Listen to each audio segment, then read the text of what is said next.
much for your You, invitation, sir.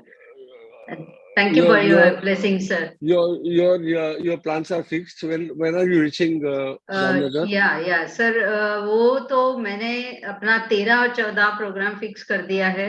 मैं और प्रियंकुर आ रहे हैं और बायर को हमने हमारी जो रिक्वायरमेंट है वो ट्रैवल की उस हिसाब से बता दिया है, जैसे आपने शेयर किया कि जामनगर हम सैटरडे आएंगे डायरेक्ट फ्लाइट से मुंबई से. Okay, perfect. आफ्टरनून में जो पहुंचती है और फिर वहां से 1 बजे पहुंच जाएगी. हाँ, तो वो एक चलो you some time to बांद्री शॉपिंग के लिए टाइम है आपके पास. यस बिल्कुल. अगर जामनगर आना है, you don't buy बांद्रीज, it is not a perfect tour. ठीक है, very nice. What to buy, sir? I didn't hear. What to buy from there? The sarees, the bandage bandage, right. Bandage. Hello, Madam Nita Sata. Hello. Nita. Hi. Yeah, still, Madam is still, I think, ready to go to OT, huh? Yeah, that's why. Yeah. So we got your message, and we will prepone your talk. Okay. Yeah. So Jyoti, we need to take Madam's talk first. Yes. But I think we need to inform Madam Nalini Anand also. Okay? I have talked to Nalini just now. Okay. I just talked to her just now. Okay, Nita Madam, Thank we will you. take your talk. I just had a word with her. I felt like let me talk to her and then say, go for it. Madam is like anesthesia call and pediatrician call has been given. Now all set for. Sorry, it is not in my. I'm sorry. No, we understand. At least we will understand. No? Yeah. Only we can understand. That is the thing. Yeah. One else.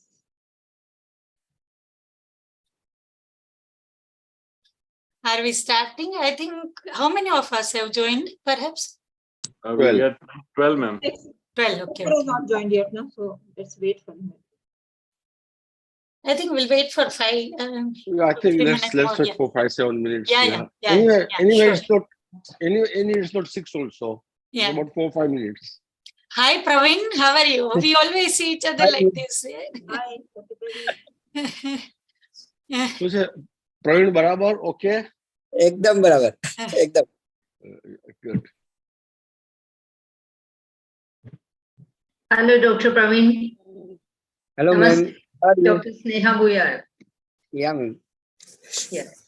So, meanwhile, I got disconnected. Jyoti, I think because of the rains here, I may face some problems in between. So, you just continue with it. Jyoti's mic is not on. Is she on? Yes, Deepak sir? No, Jyoti, I mean, the other people are either probably offline. Only 6 or 7 of us are there. Okay, Jyoti has come in now. Everybody सबको join करेगा. Everybody. Sir, I am there, sir. I am there, sir. I know. बस बीच में video of करा था. अच्छा, okay. And Bhavik, I think Mehul, who is taking care of from Corona side? Nilesh is here, ma'am. Nilesh. Okay, so Nilesh, whether you have started taking in the delegates? Sorry, ma'am? They are already in the delegates or they are yet to join? No, they are. Have you started the webinar or practice session only still? They are yet to join. Okay. They will inform us now.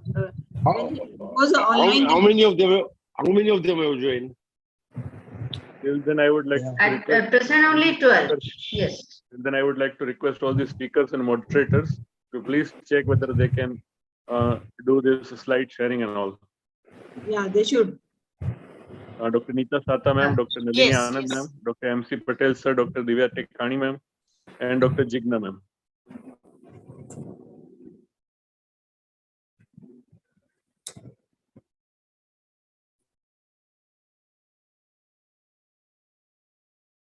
I hope my slides are visible. Yeah. This is okay. Yes, Nita, that is okay. Just move it. Yeah, it's moving. Good. Madam कोई audio video हो तो जोई लेजो, ना हो तो बाकी आप perfect है. No, there are no videos. Very good. Then Perfect. it's okay. Perfect.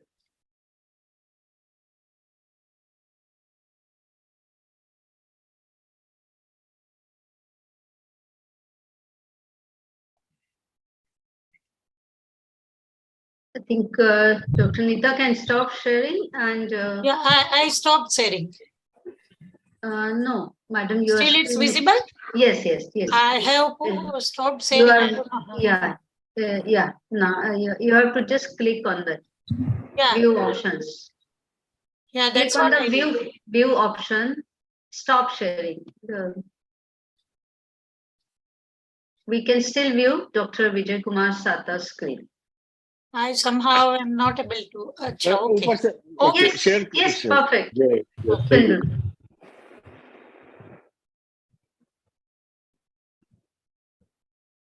Good evening, MC sir. Yes. Good evening. Hello, sir.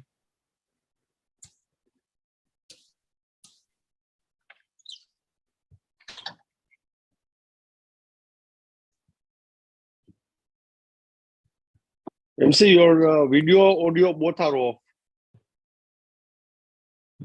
It is open. Okay, now we can see. Now we can see you. So it is 6. We can start. Nilesh. Okay, sir.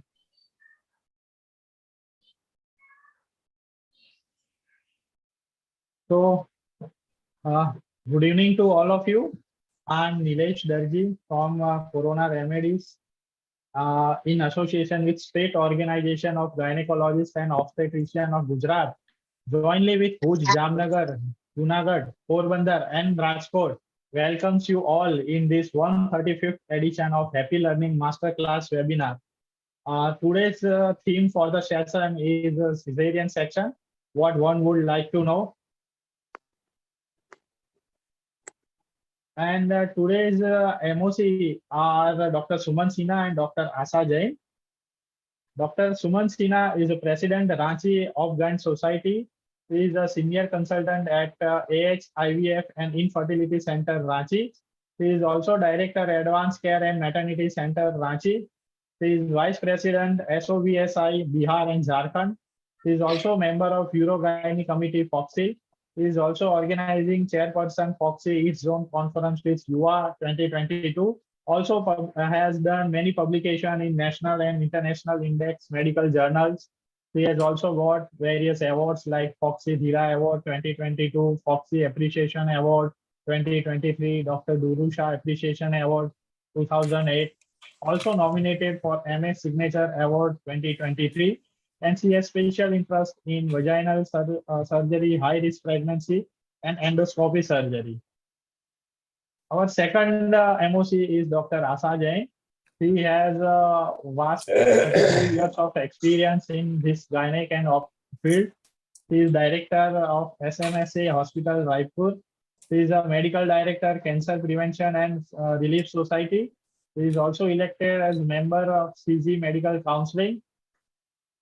He is Vice President, IMH Chhattisgarh, Zonal Chair, FOXI, Food, Drug and Medico Surgical Equipment Committee, West Zone. He is also Chairman for Mission Think Health, and also Executive Member for ISCCP. He is also immediate past President for Raipur Op-Gyn Society, past Secretary for IMA Raipur, past President Rotary Club of Raipur North. Also got various certifications. It's very long, now just a few lines only, now, because otherwise we'll be late. Okay, okay, no ma'am. I would request you only two points per person. Okay. Our coordinator for today's webinar is Dr. B. Kalpana and Dr. Jyoti Manglwala. Dr. B. Kalpana is a course director for postdoctoral fellowship in endogynecology affiliated to MGR Medical University. He is the national coordinator in Fertility Committee, FOXI, chairperson for Infertility Committee. He has also got various awards like Best Doctor Award by Dr. MGR Medical University, Golden Excellence International Award, Medical Excellence Award 2018 from Tamil Nadu government, and Best Medical Service Award from Madurai District Collector. Our other coordinator is Dr. Jyoti Manglwala. She is a secretary ROGS. He has 26 years of experience, has keen interest in high-risk pregnancy and adolescent health. He has published many papers and conducted various educational and awareness campaigns.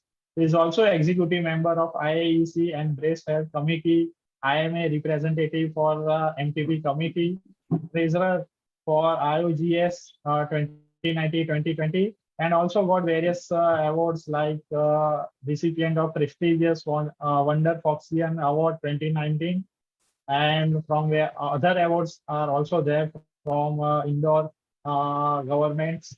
So welcome to Dr. Jyoti Banglewala and Dr. B. Kalpana. Now we have a small light networking session.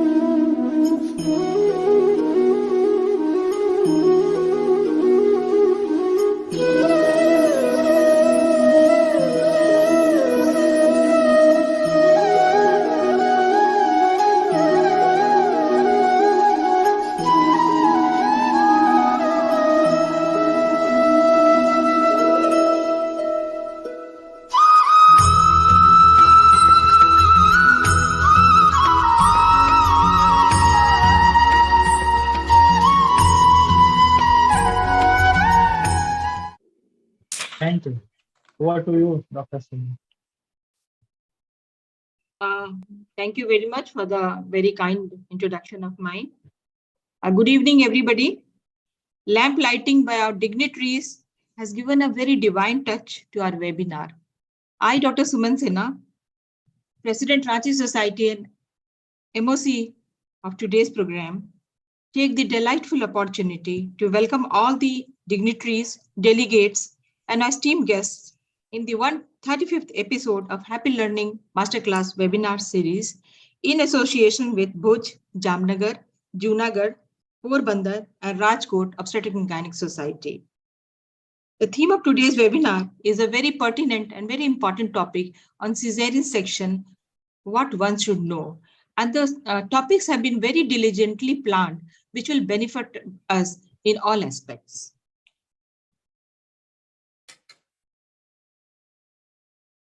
Happy Learning webinar series is the most apt platform for sharing and enriching knowledge. It is the brainchild of our program director, Dr. MC Patel, sir.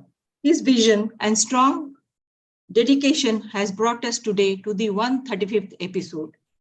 And for this, we are extremely indebted to him. Knowledge spreading through happy learning goes to the last Foxian. It has been an incredible journey. All applause for him.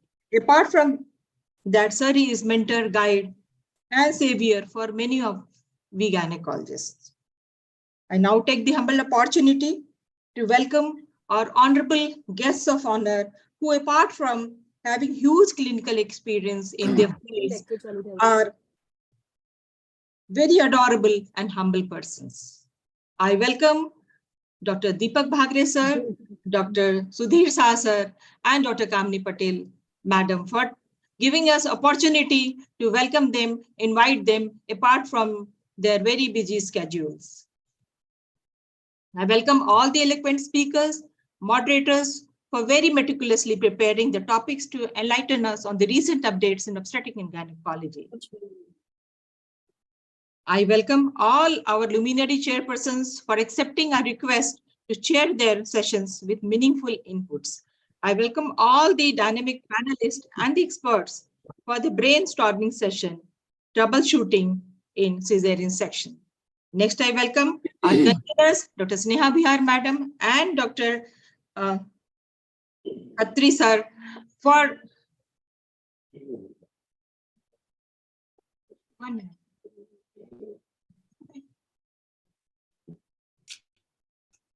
For supporting us in making of this program. I welcome all my coordinators, Dr. Jyoti Banglewala and Dr. Kalpana, for sparing their time to support us in making of this program. I welcome our academic partner from Corona Remedies for giving us this Zoom platform. And also I welcome all the presidents and secretaries of all the societies who have joined us today. And I hope this program will be a grand success. So I welcome all. And now I invite Dr. Sneha Bihar madam. Can I have Madam CV? Yes. Yeah, as we all know, Madam is the immediate past, very dynamic past chair of Foxy Breast Committee. She is presently governing council member of IPOD, and she is the founder president of Vidarbha House of Barb and founder clinical secretary of YOGS 2003. She has a huge clinical experience of more than 30 years, and there are lots of awards and accolades to her cap. And thank you, yeah, Dr. Suman. Madam, I request you to Sufficient. kindly invite and introduce our Yeah. Director Patel, sir. Thank you so much, Dr. Suman, for that kind and generous introduction. A very good evening to all the respected seniors, mentors, and advisors here. Dr. Suman has already welcomed all of you, so I just welcome by heart to all of you. It's my proud privilege to introduce our mentor, advisor, guide, Dr. MC Patel, sir, who is the brain behind this Happy Learning Masterclass program, and hearty congratulations to you, sir, for this 135th edition. As all of you know, sir was a chairperson for Foxy Ethics and Medical Legal Committee, and he was the Foxy Vice President as well. Sir has organized so many conferences, and he was the organizing secretary for the Ahmedabad ASUG as well.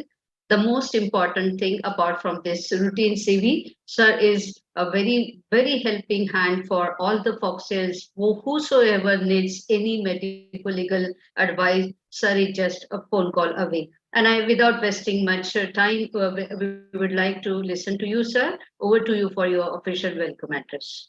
Thank you, Sneha, for kind words. It gives me immense pleasure to welcoming you all, our own SOGOG member societies. And today is our 135th episode of Happy Learning Masterclass with SOGOG and 5 societies of member society of SOGOG, that is Bhuj, Jamnagar, Junagadh, Porbandar, and Rajkot. So with SOGOG, it is our 4th program for this year, and in a row, it is 135th episode of Happy Learning Masterclass. So as rightly mentioned, we have decided to discuss very pertinent and important topic of CN section, what one would like to know about the same. So welcoming you all, I welcome 3 guests for today's webinar. Dr. Sudhir Shah from Rajkot, very senior person and man always to inspire us for any of our activity. So welcome Dr. Sudhir bhai, you have spared time to bless us. I also welcome Dr. Deepak Bagde, my good old friend, my classmate from Jamnagar, and he is also with me in any of my activity to inspire me, to help me, to support me, to guide me. So welcome Dr. Deepak. I also welcome Dr. Kamini Patel, President of SOGOG and immediate past President of Ahmedabad OBGYN Society. She is also very dynamic lady.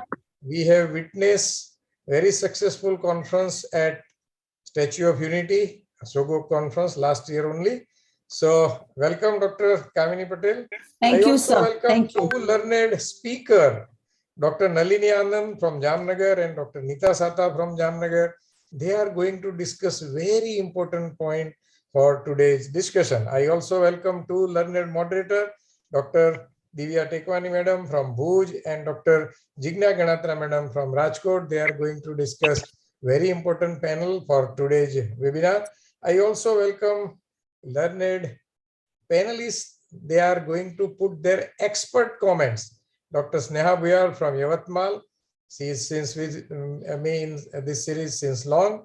Dr. Rekha Rajendra Kumar from Bengaluru. She is also with me in this series since long. And Dr. Bharti Raj Shekhar from Hassan. She has also joined this series and she will be giving her expert comments at the time of panel. I also welcome all the learned panelists.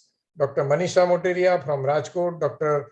Deepak Rajguru from Rajkot, Dr. Prakash Parmar from Rajkot, Dr. Divyani Sani from Jamnagar, Dr. Silpen Gondalia from Rajkot, Dr. Praveen Kanani from Rajkot, Dr. Madhav Hirani from Bhuj, Dr. Kamal Goswami from Rajkot, and Dr. Dharmesh Patel from Rajkot. I also welcome all the learned chairperson who have kindly consented to chair respective session.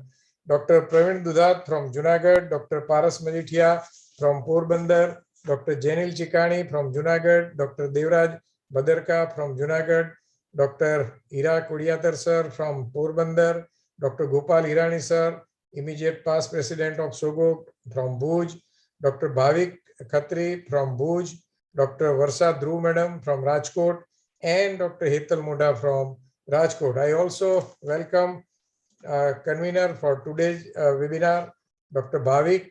He has helped me in this webinar for designing this webinar. I also welcome Dr. Sneha again as a convener of this program. She is in this series since long as a convener. I also welcome two learned coordinator, Dr. B. Kalpana from Madurai and Dr. Jyoti Banglowala from Indore. Both are as a coordinator in this series since long, and two learned master of ceremony, Dr. Asha Jain from Raipur and Dr. Suman Sinha from Ranchi, and all the president and secretary of respective society, that is Bhuj, Porbandar, Rajkot, Junagadh, and Jamnagar, and all the delegates who have joined this webinar for today's discussion. So in COVID era, where physical meetings were not possible, we four friends started this series to meet our Foxian friends on virtual ground, to say hello and to discuss any focused topic. And even after Corona, it was demand on part of delegates. So we were compelled to continue this series, even Corona is almost gone. So with this background, we have continued to meet our Foxian friends on virtual ground, and today 135th episode, and every time we discuss very focused topic. Ultimate goal is to brush up our knowledge and ultimate to be helpful to our patient and to check maternal mortality and fetal mortality is the goal. Because Government of India and WHO has given us a target by 2030, maternal mortality should be less than 67 and infant mortality should be less than 12. And I am happy to announce, as far as statistic of Gujarat is concerned, Gujarat is having 57. So Gujarat has already crossed that target, but still it is long way to go, because there are few states, of course in southern India, they are having less than 30. But at the same time, there are few states in northern India, and particularly in northern eastern India, they are near to 200. Because, say for example, Assam, previously it was 225, but in latest statistic, it has come that it's come down to 195. Bihar is also near about that, and UP is also having more than 150. So all these states needs to be careful as far as maternal mortality and infant mortality rate is concerned. So it is joint venture on part of government, NGOs, association like IMA, federation like Foxy, and our obstetrician friends, particularly who are working in the rural area, because they are the first person to be contacted by patient and patient party in any given situation as far as any obstetric complications are concerned. So with this aim, we had started this series, and with blessings of so many of our seniors and help and guidance from so many of our friends, we are still continued. Let us hope how far we go, but we are quite hopeful to continue this series. So thanking you all and welcoming you again to this 135th episode of Happy Learning Masterclass with Sogok and with 5 societies of member society of Sogok. Thank you very much.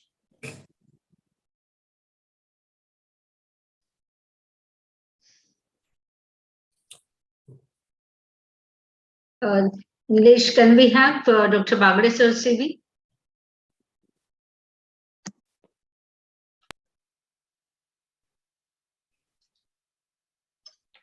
Yeah, so once again, it's a pride and privilege to introduce our mentor advisor, respected Dr. Deepak Bagre sir, who is a senior obstetrician and gynecologist, and he has held many important positions. He was the head of the Department of Gynecology and Obstetrics, MP Shah Medical College, Jamnagar. He was the scientific committee chairman, Gujarat State of Gynecologists and Jamnagar's Gynec Society. He was also the president of Jamnagar and above all, a very humble and very respected, illustrious personality, always blessing and carrying positivity along. So we would like to listen to you, respected Dr. Babare sir. Over to you for your precious words.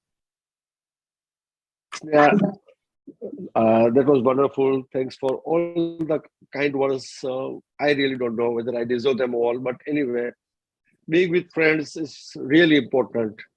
And with Dr. MC Patel, I mean, it's a feat if you can understand. That shows how dedicated he is to Foxy, and to have 135 lectures every week and to make us all together, I really don't know. Probably I would get tired just after 2 or 3 lectures. In fact, I am tired already. Yes, webinars are in. And look at the faculties and look at the number of people whom he has gathered today. They're all Foxy leaders. Yes, those who are here are all state leaders in their own respective states. But they are all aiming also for Foxy leaderships and to serve us all in the Foxy also.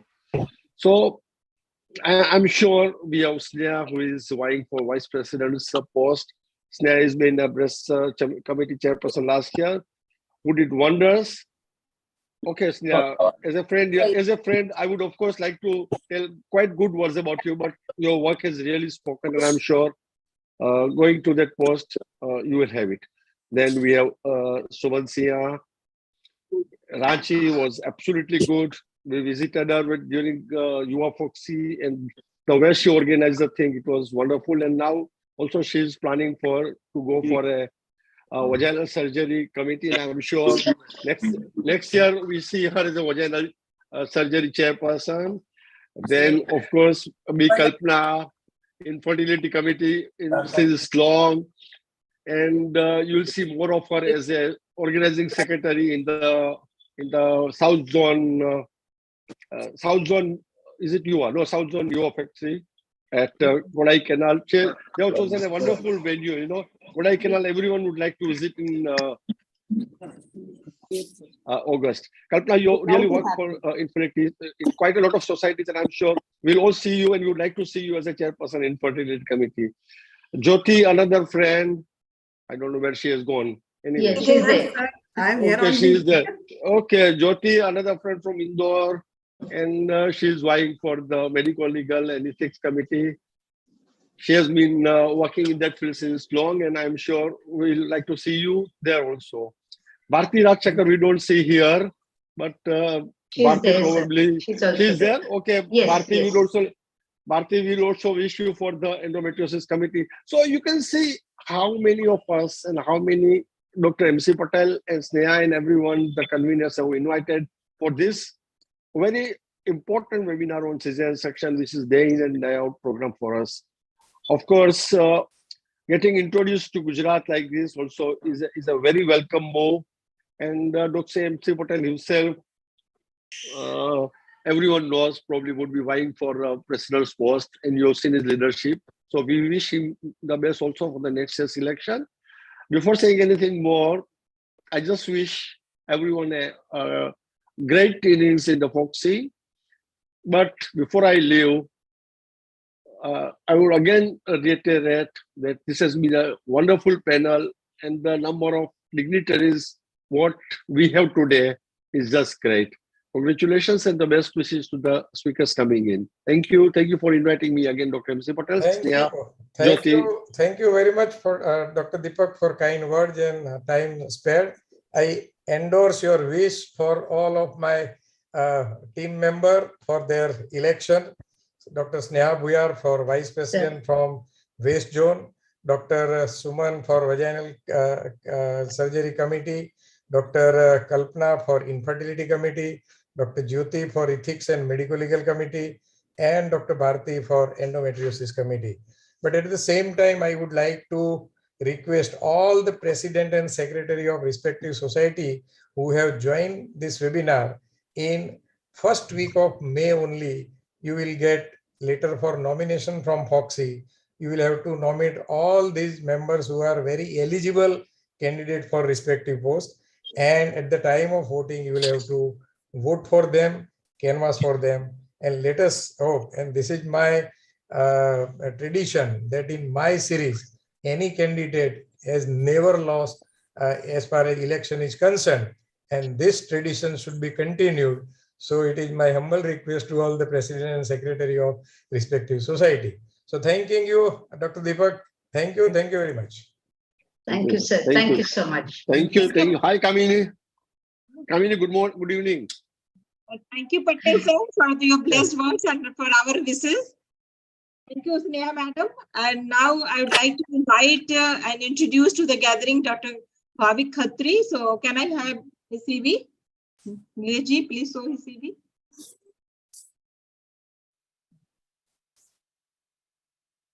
Yeah. Here I see a very elaborate CV of Dr. Bhavik Khatri. He's completed DGO from Sri PDU Medical College, Rajkot. And he started his private hospital in Gandhidham as Yuva Women's Hospital in the year 2013 at the age of only 26.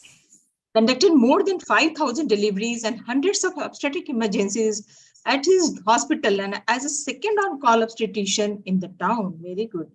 His area of interest is lifestyle modifications to help patients coming out of their diseases naturally. It's a very unique way of treatment, I think.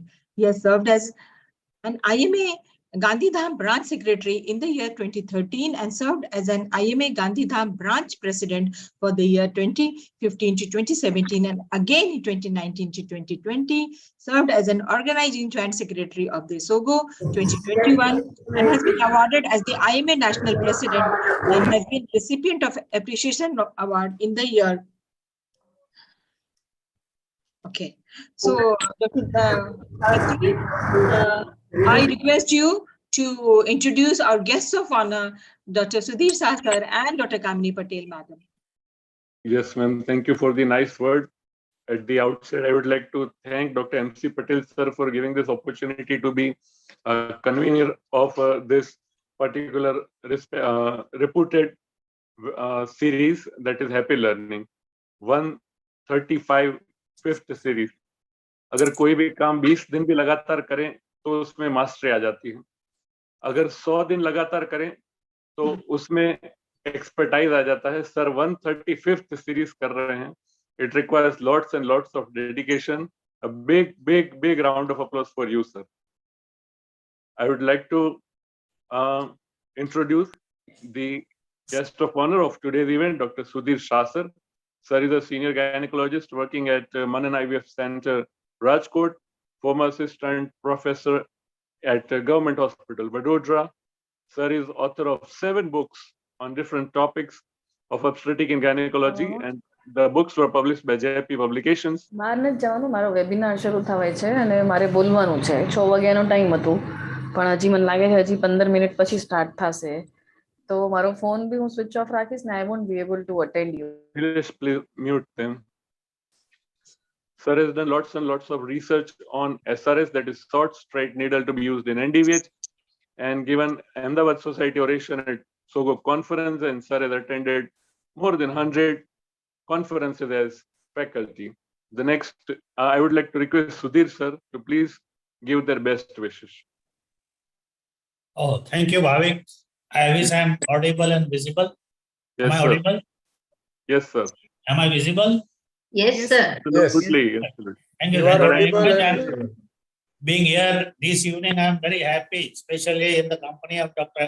MC Patel, under the leadership of MC Patel, I should say, and with Sneha, Suman, Jyoti, Asha, and all the conveners, Bhavik, Yes, and sir. the faculties. Now it's a matter of proud and pleasure for all of us to attend this 135th webinar series. This is something on the top, and one cannot think of it. This is a huge number, and I should think that it is really a Foxy, first person in the Foxy to achieve these numbers. 135 is a huge number. It requires great dedication and devotion to the subject. And I know Dr. MC Patel since last 30, 40 years. And I see that in whichever field he goes on the top. So I think because of this webinar, this is the second round, I think, all over India. So this must have covered almost all the societies or group of societies, not once but twice, and more than 2,000 faculties and more than 20,000 audience and delegates and viewers have been attended this webinar series. So my salute to Dr. MC Patel. And at the same time, he's a very close friend, so he's the best medical legal advisor and a very senior most, and almost all Foxians have taken his advice once or twice in a lifetime. He's always ready to give his advice, and that is the reason for his success in our field. Again, I second the thoughts of Deepak Bagde, and this is Sneha for the vice presidency of this time. She is contesting the policy. All the best, Sneha. And also wish all the best to the Suman Sinha for vaginal surgeries committee, and Jyoti Banglawala for ethics and medical legal committee, and Suman Sinha, this Jyoti Kalpana for this infertility committee. And Dr. Bharti. And Bharti. So I wish all the best, and I give promise to Dr. MC Patel that all the societies of Gujarat, and especially from Saurashtra, will nominate all these dignitaries very soon as possible from this Saurashtra, or we get the indications from the Foxy office. Thank you. So I wish all the best to all the faculties. Thank you very much. Thank you so much, sir. Thank you, Sudhir bhai, for kind words, and wish to all our team members. Thank you very much. Thank you. Thank you, Sudhir sir. May I please have the CV of Dr. Kamini ma'am, please? The next guest of honor with us is Dr. Kamini Patel ma'am, the very enthusiastic president of SOGOC 2023. Ma'am has done lots and lots of research work. Is a straddle a good predictor for mature oocytes retrieval, stem cell therapy, calcium ionophores for sperm capacitation, stem cell therapy for ovarian rejuvenation, and ma'am has got number of publications to her feather in so many reputed journals. Welcome, Kamini Patel ma'am, and would like to request you to please bless us. Yes, thank you very much, Bhavik. Today is the 135th webinar of our Patel sir.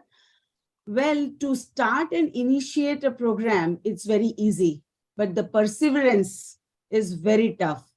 Well, everybody, all of us know 135th webinar is not a joke.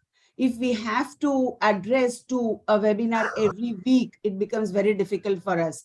You know, we have 100 different works. We want to go here, we want to go there. But here, this is a total perseverance, sir. Really, hats off to you. And with due respect to honor, Dr. Deepak Bhai, Dr. Sudhir Bhai, Sneha, my dear friend, Bhavik, thank you very much. Patel sir, as it's an honor to chair today as a guest in your 135th edition of Happy Learning with the other friend, Dr. Suman, my friend, Dr. Kalpana, Jyoti, Bharti, Asha, and I wish all of you all the best. And I want you people to come in the committee, because actually I don't have that much, perseverance to, come more in Foxy in spite of people motivating, but it's not my piece of cake. And I really appreciate you people that you are thriving and doing so much for the Foxy members. It's really nice to have all of you on the, sorry. Yeah, so it's really nice. And I really wish I welcome all the chairpersons of today's lectures, all the panelists, all the speakers, that all the lectures and panels are really so beautifully managed, and we wish to impart the best of the knowledge to our SOGOG societies of Saurashtra and Kutch.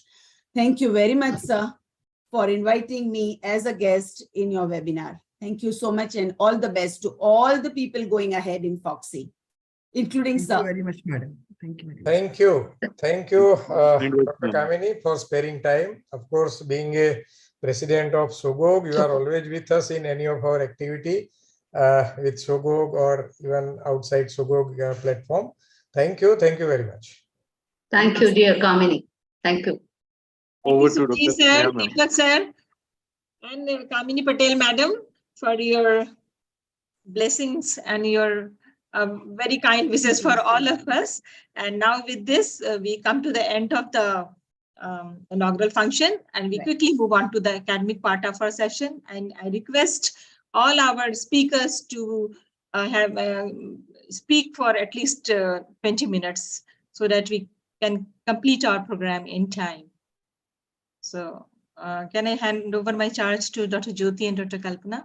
They are there. Yes, yes, ma'am. Thank you. Thank you so much. Yes, thank you. Thank you very much, Dr. Suman. And this is very proud moment for us all. We are having our seniors like Dr. Deepak Bagde, Dr. Sudhir Shah sir, Dr. Kamini Patel madam, who are blessing us all. And this is the tireless effort of Dr. MC Patel sir, who always encourages and instills every time he encourages us. And Dr. Sneha Buyar madam, who always on the toes to help us. So this time my special thanks to Dr. Bhavik Khatri sir also.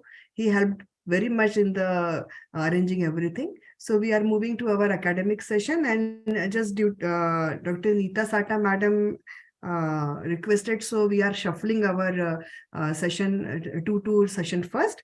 And for the session, cesarean scar ectopic pregnancy by Dr. Neeta Sata madam, we are inviting our chairperson. Nilesh sir, please show the CV, sir.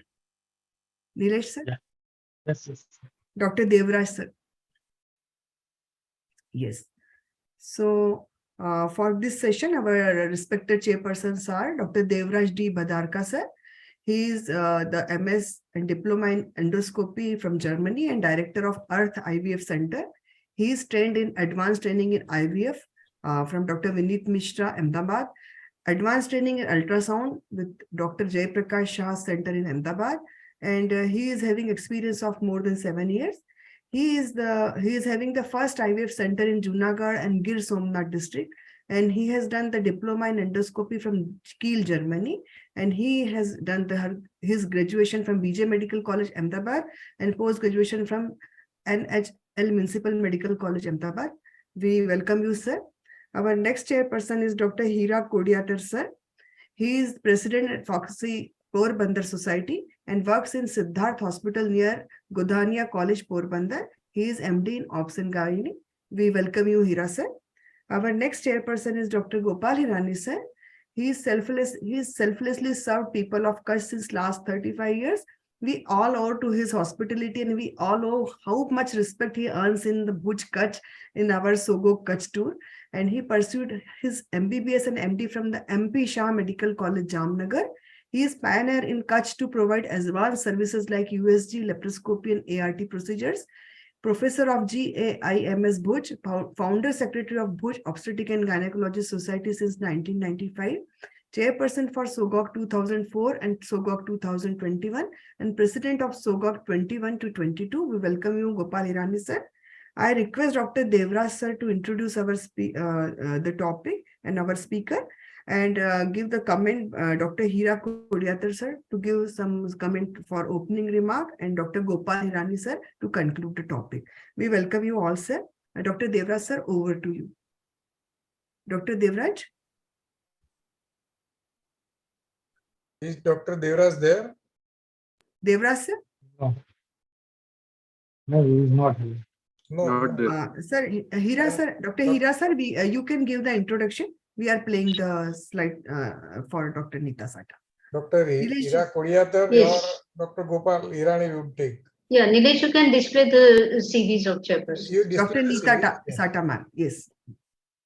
Dr. Neeta Sata from Jamnagar, Sri Dwarka Dwarkadish Hospital, Infertility Care, Laparoscopy Surgery, and 3D 4D Sonography Center. He is she is organizing secretary, SOGO 2029, Jamnagar. 2019. Yeah. 19, yeah. No issue. 219.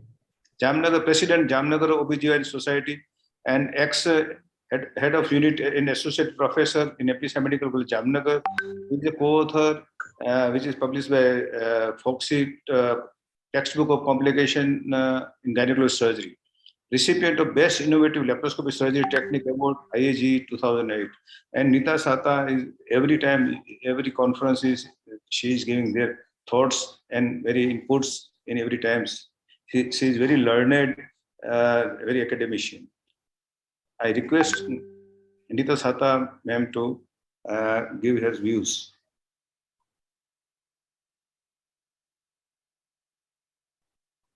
Girish, you can stop sharing. Please allow Dr. Nita Sata to share her screen. Yes. Dr. Nita. I hope I have shared my screen and everybody is able to see that. Yes, madam. Yes. It is full screen now. Yes, it is seen.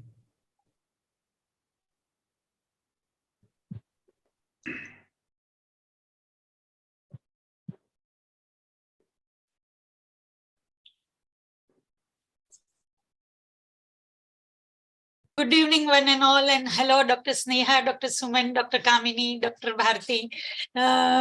Welcome to the land of temples. You know, our Jamnagar is also called Choti Kasi, a land of temples. This is a beautiful picture of our Ranmal Lake, and the one Bandhanis which Dr. Bhagdev was talking about. Dr. Sneha, Dr. Suman, you all are welcomed. We have our beautiful Dr. Nalini Anand also with you, is going to help you with good shopping here in Jamnagar. Welcome you all. I think rather than wasting more time, let us go directly to the topic, cesarean scar ectopic. We all know that increased rate of cesarean section have led us to many unknown consequences of this increased cesarean section. And one of them is cesarean scar pregnancy. I think many of us, I think, who would have passed their PG before year 2000 would not have seen even a single case of cesarean scar pregnancy in their PG studies or residency. I hope I'm right? And nowadays we are seeing at least 1 or 2 in a year, even in private setup as well. This has really an increased frequency. Now, what is cesarean scar ectopic actually? It is a gestational sac implanted in the myometrium at the site of previous cesarean scar that we all know. It was first reported in South African Journal in 1978 by Larson and Solomon, and incidence is expected to be about 1 in 2,800 women attending early pregnancy assessment in OPD. 72% of the cesarean scar pregnancy occurs in women with more than 2 cesarean section. Now, why this scar ectopic occurs and how this scar ectopic occurs? When there occurs incomplete healing or increased fibrosis or ischemia in cesarean scar, there occurs a wedge-shaped myometrial defect in previous scar with fibrous scar tissue, and it leads to invasion of myometrium through a small microtubular tract between the cesarean section scar and an endometrial canal. And even increased scar surface area increases the implantation on the scar tissue. In cesarean scar pregnancy, gestational sac is completely surrounded by myometrium and fibrous scar tissue. It may be even separate from endometrial cavity. We all know why there is true increase in cesarean scar ectopic. That is due to increased cesarean section rate. Alarmingly, highest number of cesarean scar ectopic have been published in literature in last year from China. Let me say here that 2 to 4 million cesarean section are being performed in China every year. Even improved diagnostic technique like 3D ultrasound, 3D vocal MRI has increased the rate of diagnosis of cesarean scar pregnancy. And it has been reported in both spontaneous and IVF conceptions, even in twins and triplets as well. Now, theoretically, there are 2 types of scar ectopic. One is endogenic one, where the sac goes towards the endometrial canal, while the exogenic one, where the sac grows towards the anterior wall, that is towards the bladder. If we consider the clinical presentation, 1/3 of the scar ectopic present asymptomatic when they are coming for routine visit to their gynecologist for first trimester, and 1/3 of them come with light painless vaginal bleeding. Remaining may present with abdominal pain with or without bleeding. Severe acute pain with profuse bleeding with no sac in the endometrial cavity or no sac in the extrauterine is suggestive of impending rupture of scar ectopic, especially when she has history of previous 2 cesarean section with a urinary pregnancy test positive. Collapse or hemodynamical instability strongly indicates the rupture cesarean scar pregnancy. Now, how to reach to diagnosis?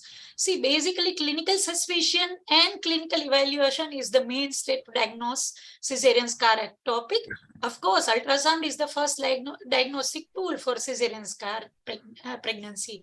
An empty uterine cavity without contact with sac, a clearly visible empty cervical canal without contact with the sac, and the presence of gestational sac with or without a fetal pole or with or without fetal cardiac activity, depending on the gestational age in the anterior part of the uterine isthmus, is diagnostic of cesarean scar ectopic. There may be absence of myometrium or a defect in the myometrium surrounding the scar ectopic. One of the very important tools to confirm and to decide the further management of cesarean scar ectopic is Doppler ultrasound. It shows distinct circular peritrophoblastic perfusion surrounding the gestational sac, and it can help to evaluate the relation of placenta to the scar and bladder. 3-dimensional ultrasound, that is 3D vocal, is very, very important and can be used to monitor the quantification of the changes of uterine neovascular. How this helps, we'll discuss in one of the case scenario, by which you will come to know the importance of this particular modality. Now, MRI can measure the volume of the lesion and thus help assess the indication and success of the local methotrexate and other management modalities. And it is very, very important when you have very less myometrial thickness of less than 2 millimeter above the scar ectopic to know the bladder invasion. So it is very important when you are planning a surgical management in a scar ectopic with less than 2 millimeter myometrial thickness, you go for MRI, assess the bladder invasion, and then proceed for further surgery so that you can explain the further consequences to the patient, and you may ask for assistant help if required by a neurosurgeon. Now, diagnostic laparoscopy. Generally, this modality is not used for diagnostic purpose. Of course, for treating scar ectopic, laparoscopy is one of the mainstay of treatment.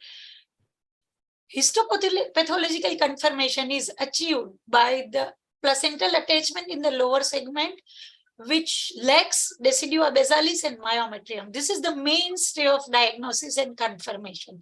This microscopic feature coupled with absence of surrounding and cervical glands confirms cesarean scar pregnancy and rules out a cervical pregnancy. This is an ultrasound picture of cesarean scar ectopic pregnancy where you are seeing thinning of the myometrium, empty endometrial cavity, empty cervical canal, and gestational sac being pushed in the anterior part. Lot many times it happens that this sac becomes sort of a triangular sepet rather than the oval. So whenever there is a notch in the endometrial canal, in the scar area, this sac may be looking triangular shaped. Now, to differentiate this from an expelling pregnancy, sort of an inevitable abortion, how to differentiate? The first thing is you have to go for a Doppler ultrasound. You have to assess the choriodecidual reaction surrounding it. If you are seeing a choriodecidual reaction surrounding it, it is going to be definitely a CSP, not an expelling gestational sac. See, there is a triangular gestational sac because it is being pulled up. You know, this triangular, this is a particular sign of cesarean scar ectopic pregnancy. It is very important when you are diagnosing a cesarean scar ectopic, you evaluate the thickness of the anterior myometrium above the gestational sac. Now, what are the treatment options? The treatment should be individualized based on patient's age, number of children, number of previous cesarean section, anterior uterine wall thickness, expertise of the clinician. See, the surgeons like Dr. Kannani, Dr. Praveen Dudat will go for laparoscopy, hysteroscopy, and laparotomy whenever you are saying that patient is of scar ectopic. And an IVF specialist or radiologist would go for a conservative management with methotrexate, either local or systemic, or a radiologist would go for a uterine artery embolization. There are plethora of management combinations which are being described theoretically.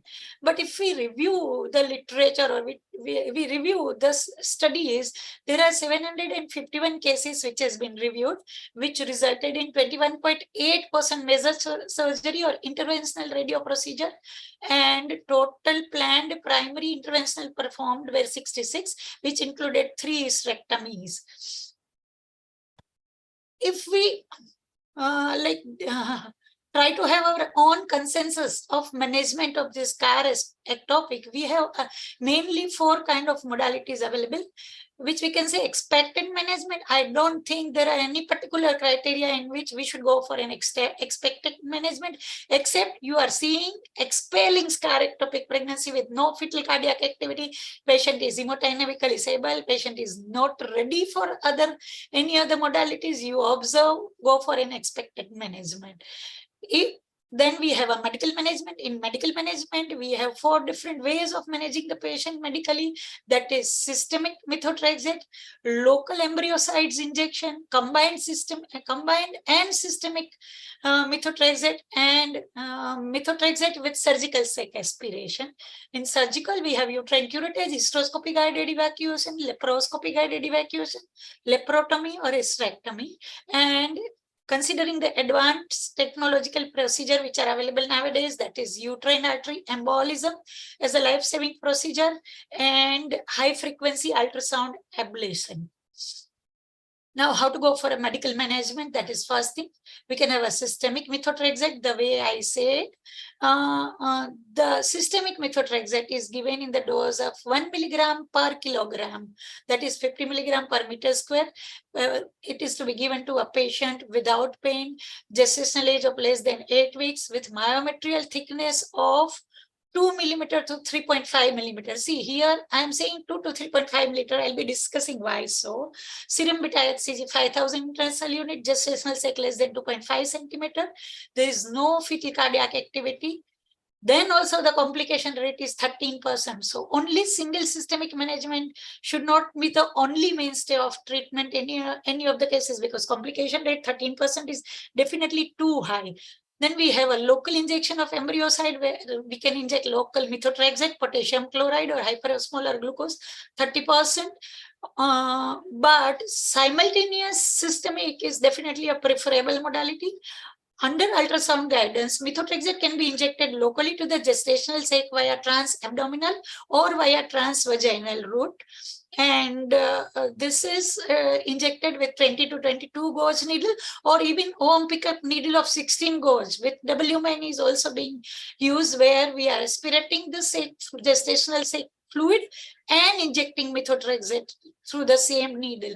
Here, transvaginal guided approach is preferable because it reduces the distance between the approach, and it gives a better visualization with less incidence of bladder injury. After confirming the placement of the needle, methotrexate is injected in 1 ml solution. Slowly in the GS, 25 milligram is injected outside the gestational sac. Why?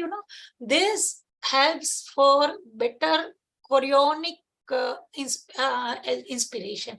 Then transvaginal sonography, 60 to 90 minutes after the procedure is must.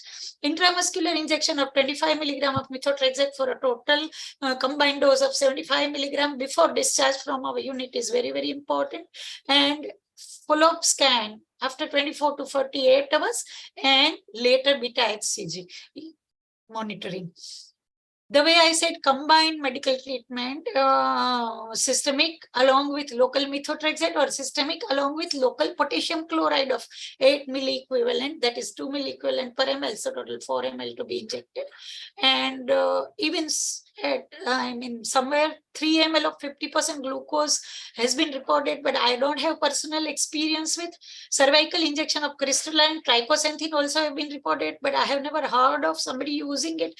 And definitely, I would like to have somebody's experience if somebody has used that. There is another way of managing the ectopic successfully, scar ectopic successfully, that is combined medical treatment with surgical sac aspiration. Medical treatment has been combined with surgical aspiration of the sac in some cases. We inject local potassium chloride, TBS guided, or methotrexate, or systemic methotrexate, and then we check for absence of the fetal cardiac activity, and then we go for a sonography guided sac aspiration when the scar thickness is more than 2 mm. Mind well, this is very important part. When you are finding, you are sure of myometrial thickness of more than 2 millimeter, then only you go for this procedure. Again, I will discuss in the same thing in case scenario why. It is very important that when scar thickness is less than 3.5 millimeter, you go for ultrasound guided DNC rather than directly going for a blind procedure. Now, surgically, we can manage this cesarean scar ectopic in a different ways. The way I said, uterine curettage, preferably ultrasound guided, hysteroscopic evaluation, laparoscopic removal, primary open surgical treatment, or the last resort is hysterectomy. Hysterectomy is not the first modality, never the first modality, even though patient has completed her obstetric career. Legally, it cannot be a modality for managing a scar ectopic pregnancy. Now, how to go for a uterine curettage? Whenever you are finding gestational sac or cesarean scar ectopic is not actually within uterine cavity, you are seeing that there is no connection with the endometrial cavity, do not attempt uterine curettage. Suction curettage should be attempted only in a pregnancy less than 7 weeks of gestation. And it should, when the scar thickness is more than 3.5 millimeter. Adjuvant hemostatic measures like local injection of vasopressin should be kept ready before starting this procedure. You should even keep in hand your Foley's balloon catheter, Foley's balloon catheter. Complication rate is this Nilesh, can you please mute rest? 5 cc inflating 5 cc Foley's balloon catheter is going to help a lot in temporary stoppage of bleeding. Meanwhile, you can go ahead with other modalities of stoppage of bleeding. Now, hysteroscopic evaluation. Successful treatment of cesarean scar pregnancy by operative hysteroscopy and suction curettage was first reported by Chang et al. In 2005. The gestational sac is dissected free of the uterine wall under hysteroscopic guidance through a natural orifice, that is a cervical orifice, and then hemostasis can be achieved by electrocoagulation using a wire loop or a roller ball, and a balloon catheter also can be placed for further hemostasis. Here, the complication rate reported is definitely much lesser than only curettage or ultrasound guided curettage, and that is 3.1%. Now, laparoscopic removal. Whenever myometrial scar thickness is less than 2 millimeter, the way I said, never attempt ultrasound guided or even hysteroscopy guided curettage. It is must to go for laparoscopy guidance, because see, whenever you are evaluating a thickness of the scar by ultrasound, you are not able to evaluate the scar through a whole thickness, whole width of the scar. At one particular center point, if the scar thickness is more than 2 millimeter, it may be less than 2 millimeter at other point.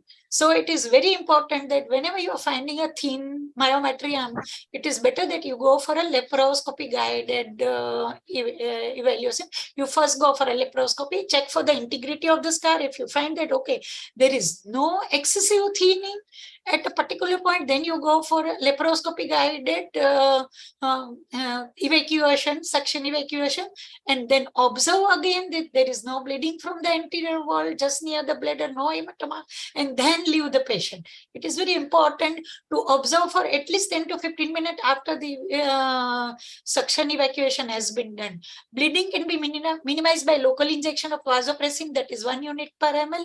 And again, diathermy can be used whenever you have a laparoscopy, you have a bipolar in your hand. Here, the success rate is 97.1%, and there were no reported cases of complication in the review which I studied, that is of 751 cases.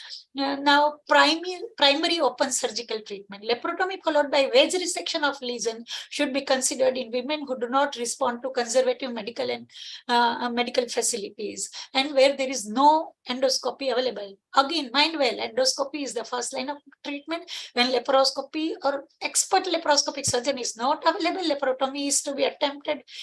It is mandatory that you keep blood products ready.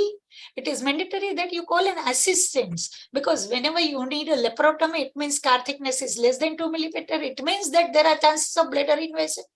So it is very important that you call for an assistant. If required, you may have to call for a neurosurgeon during the surgery, because there may be bladder invasion, and that also might need to be managed along with. Because see, after surgery, when you find hematuria, then you won't have a time to manage with if it is to be diagnosed simultaneously during the surgery. Lot many times there are higher chances of placenta accreta. The way I said, hysterectomy is never the first line of treatment. It is never a primary procedure. It is generally used as a last resort to previously failed procedure or any life-threatening complications or procedure. And ideally, it should be performed, particularly when it is performed for catastrophic bleeding after the evacuation. The patient should be shifted to tertiary care center, and an assistant should be called for. The advanced modality, that is uterine artery embolism and HIFU, is definitely one of the way of management, but naturally HIFU still is not available easily everywhere, even in Gujarat as well. HIFU beams are precisely focused on a small region of diseased tissue to locally deposit high levels of energy. Here the temperature rises up to 65 to 85 degrees centigrade, and it destroys the tissue by coagulative necrosis. 16 cases have been reported in 2014 in American Journal of Obstetrics and Gynecology, with almost no failure or complication rate. And there is another study of 53 women with 100% success rate with no complication, and that was dealt with HIFU followed by evacuation, suction evacuation. Now, one of the case scenario. Age 34 female, gravida 4 para, 2 MTP1, 2 LSCS, 1 male live 7 years, another female live 3 years. We had visited a routine OPD with 1 month, 26 days of amenorrhea with a routine cycle length of 36 to 38 days, and was complaining of continuous dull aching pain in last 15 days with increased frequency of urine and one episode of vaginal spotting day before. On routine examination, she was pale, weight 61 kg, pulse 92, BP 116 by 78, and there was a transverse cesarean scar with no guarding on abdominal examination. PS examination was normal, and cervix was pulled little higher. Per vaginal examination revealed 8-week size uterus with mild tenderness in all fornix. On TVS examination, there was acutely retroverted uterus with empty uterine cavity, with empty cervical canal, with gestational sac lying in ischemic region, with fetus with CRL 7 weeks, with presence of fetal heart activity, with myometrial thickness at the level of the scar 2.8 centimeter, and a small notch in the scar which was pointing anteriorly. Now, this is for an audience opinion for management. I would like to see how many of you would not like to go for suction evacuation, ultrasound guided suction evacuation in this case. Please raise your hand. How many of you will not like to go for ultrasound guided suction evacuation in this case?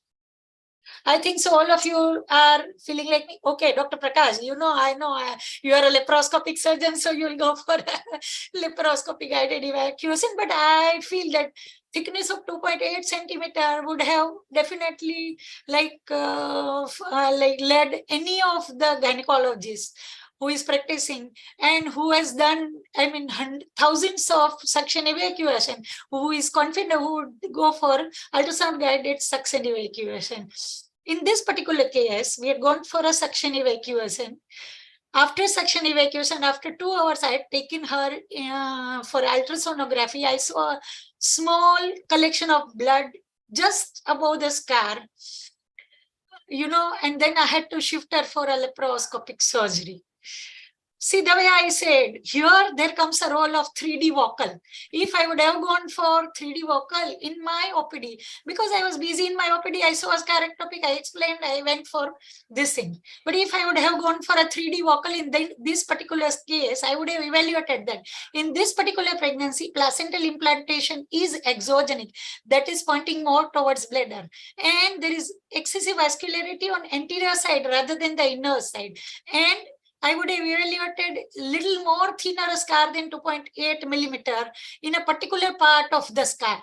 Because see, on a routine TVS scan, 2D TVS, I had gone for a scar thickness measurement, which was 2.8 millimeter. And theoretically, it is for ultrasound guided evacuation. But in a one part, there was a thinning. And from there was a continuous small oozing, and which had led to a collection of about 40 to 50 ml of blood in the anterior uterine wall, just above the scar. And I had to go for a bipolar and suturing of that particular part after suction. So the way I said, now, once newer modalities are available, we should use it, should never make a hurry in deciding, even if we are experienced enough, and go for a direct suction evacuation in this particular case.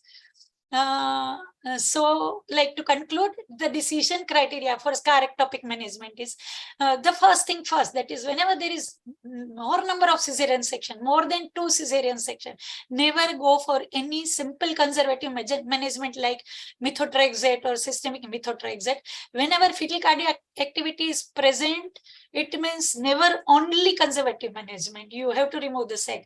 First thing first, that is, you have to go for a checking of a myometrial thickness. If the thickness is more than 3.5 millimeter, go for curettage, ultrasound guided curettage. If it is between 2.35 to 3.5 millimeter, if you are well versed with hysteroscopy, go for hysteroscopic guided management with keeping ready local hemostatic agents like vasopressin and Foley's balloon catheter. And when thickness is less than 2 millimeter, you have to go for a laparoscopy guided evaluation. But whenever there is thickness less than 2 millimeter, go for MRI, check for bladder invasion. Whenever the fetal cardiac activity is present, first important thing is to immediately stop the fetal cardiac activity, because we know it that fetus is the biggest parasite in the world, like fastest growing parasite in the world. So like even 2 days, 3 days, it is going to invade. So it is very important that immediately you stop the fetal cardiac activity by giving local methotrexate, and if required, combined systemic plus local methotrexate. Evaluate myometrial thickness by 3D vocal, SOS MRI. Again, the way I said, more than 3.5 to 3.5, less than 2.2 millimeter accordingly. It is very, very important that we take informed consent, we keep blood and blood products ready, and call for assistance whenever you are finding a difficulty. Take-home message is embryo implantation in the region of previous cesarean scar is a rare but potentially catastrophic complication of a previous cesarean birth. The exponential rise in its incidence during the past 5 to 6 years may be because of rising cesarean section rate worldwide and better modalities to diagnose the cesarean scar ectopic. Ultrasound diagnosis by TVS and color flow Doppler, which yields a high diagnostic accuracy, is one of the gold standard. 3D vocal is very important. There is plethora of treatment modalities available, but still there is no consensus. Key step to success is to determine presence or absence of fetal cardiac activity and select the method which reliably stops immediately the fetal cardiac activity, and then combine with the method which safely evacuates the trophoblastic tissue without much damage as per the criteria. Thank you. Thank you, madam. It is so good. I request chairpersons to give some remarks about this. Dr. Hira is there probably. Yes, sir. Hira sir, Devraj sir, Dr. Gopal sir. Devraj sir is also, I have seen Devraj sir also. Dr. Hira sir have their comment about this. Hira sir, please unmute yourself. Yes, Dr. Hira. Hira sir, unmute You are yourself. muted. You are not audible. Hira sir, please Dr. unmute Hira, yourself. you are not audible. Hira sir. સાહેબ mobile થી કરતા હો તો નીચેની સ્ક્રીનમાં unmute button દબાવવું પડશે green વાળું. ના અભી now we can hear you. No. It No, was Hira voice of sir Bhavi. Hira sir. Hira is not No, audible. he is unmute, but I think his volume, device volume is very low. Yes. I can't see the mute icon He here. seems to be talking on phone, perhaps. Yes. Okay. Devraj sir, Gopal sir. Actually, Nita ma'am very nicely elaborated regarding the cesarean scar ectopic, and nowadays ectopic pregnancy rate is increasing due to the cesarean rate. And we early detections with transvaginal ultrasonography, beta HCG. So it is very nicely we can detect earlier, and for better way, because all the very nicely Nita ma'am described everything regarding the methotrexate, local injections, facial methotrexate, USC guided DNC. But according to my view, for a safer side, because all this modality or methods, we are not sure what we have done it. So if the laparoscopy is available and if you are able to do it or the facility is there, so by laparoscopy, little bit it is a more, we are more comfortable when patient comes. So nowadays patient doesn't wants more follow-up and very stress conditions. So laparoscopy is a very good options for treatment of the ectopic cesarean ectopic pregnancy. And I also simultaneously say that nowadays better, instead of going for laparotomy for ectopic pregnancy, go for laparoscopy, because just like any ectopic, I don't share that like cesarean section, but any tubal pregnancy, like this a tubal ligation. So use a start laparoscopy as a beginner. So it is very easy. Instead of big scar for ectopic, we can reduce this with laparoscopy. So really, no doubt, the OR modality elaborated very nicely with Nita ma'am. And you just think over that, and the obstetrician always very earlier able to diagnose with transvaginal sonography, and really very nice meeting. I thank you very much, MC Patel sir. Just is a very wonderful webinar, 135th series. So really it is a very heroic job and very difficult. And all the participants and all our dignitaries from the Foxes and other our SOGOC President Secretary, really we are happy with all this meeting. Thank you very much. Thank you. Dr. Irani sir, for your kind comments. Dr. Ira sir, are you available? Hello, can you hear? Yes, welcome. Your expert comment about this scar ectopic pregnancy and about deliberation from Dr. Nita madam. Nothing. Excellent. Madam talked nicely and described very well. Yes. Because madam is my teacher. Oh, very good. So very nicely covered subject by Dr. Nita, and important comments from Dr. Gopal Irani also. And I would like to share one experience of one of our faculty who happened to be with this webinar from Kota, Dr. Des Deepak. He shared his experience that within 2 years, he had been facing cesarean scar ectopic almost in 18 cases. So to face 18 cases within span of 2 years is a too big number, and it is only due to increasing rate of cesarean section. And he nicely showed all these videos, as per Dr. Nita madam has also rightly mentioned, that if possible you go for conservative or histoscopic guided evacuation or laparoscopy, and in very few cases laparotomy you have to go for hysterectomy or so. So congratulations Dr. Nita Sata madam for covering the subject very nicely. Thank you, and proceed further. Dr. Suman or Dr. Jyoti? Yes, sir. We will be proceeding. Yes. And thank you, Neeta Madam. Neeta Madam, it is so elaborated and everything is so. Yes, Bhavik, Dr. Bhavik, well, are you saying something? Yes, madam, I'm saying something. Neeta ma'am elaborated very nicely about the medical management, either through the local methotrexate or the systemic methotrexate. But I would like to add one more thing: is whether any of the faculty here is having any experience with using mifepristone for arresting the progress of the pregnancy? Yes, sir. Yes, sir. We have used but we have to give them a elaborated consent also, because anytime it will happen to be bleeding, or sometimes we take permission for the laparoscopy and end up in the laparotomy. So we have to, I used in 2 cases, but both cases landed in the laparotomy actually. Dr. Bhavik, actually methotrexate can be one of the way of management combined with other modalities.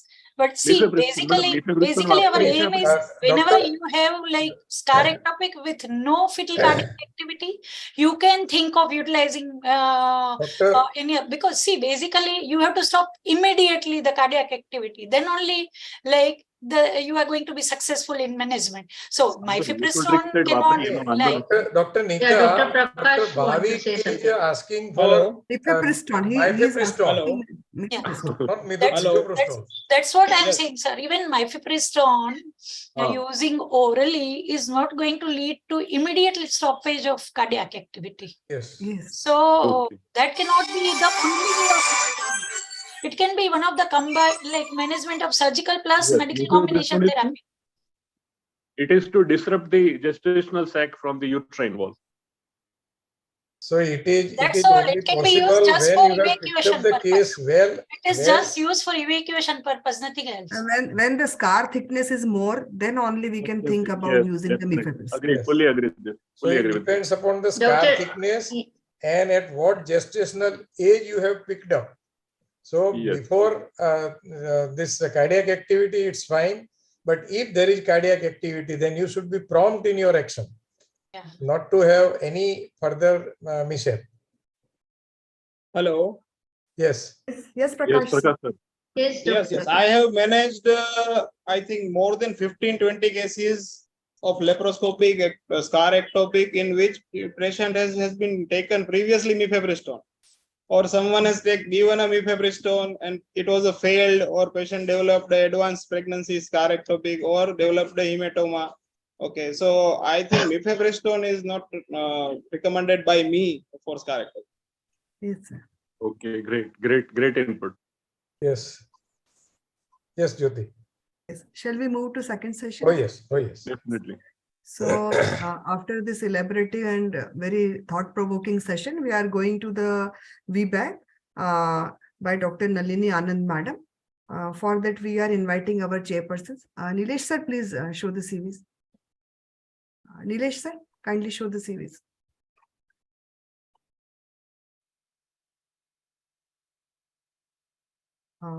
Dr. Praveen Dudhat, CV of Dr. Praveen. Nilesh sir? Yes. For this, we are inviting as the chairperson, Dr. Praveen Dudhat sir. He is past president, Junagadh Obs-Gynae Society and director of Unique IVF Center, Junagadh. He is past secretary of Junagadh Obs-Gynae Society and did laparoscopic vaginoplasty first time in Saurashtra region. Did laparoscopic ureteric re-implantation first time in Saurashtra. First 3D, 4D fetal medicine center in Junagadh. We welcome you, Praveen sir.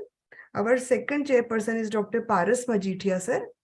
He is infertility consultant, Manan Hospital, Porbandar, and secretary, Foxy Porbandar. He worked as HOD in Porbandar District Hospital for 2 years and did FMAS from World Lab Center, Gurgaon. His field of interest is infertility and obstetric emergencies, and he was member of focus group meeting on influenza vaccine. We welcome you, sir. Our third chairperson is Dr. Jainil Chikhani, sir. He did his UG from PDUMC Rajkot and PG from BJMC Ahmedabad. And junior residency, he is having 3 years experience, and senior residency 2 years experience at GMERS Junagadh. He is doing private practice at Diva Gynec Hospital since last 8 years. His field of interest is obstetric, non-IVF, non-invasive infertility practices. We welcome you all, sir. I request Dr. Praveen Dudat, sir, to give introduction of our esteemed speaker, and request Dr. Paras, sir, and Dr. Jenu, sir, about giving some introduction about the VBAC and concluding remark. We welcome you, Praveen, sir, for introduction of madam. Thank you, madam. Thank you for kind introduction. Am I audible? Yes, sir. Yes, sir.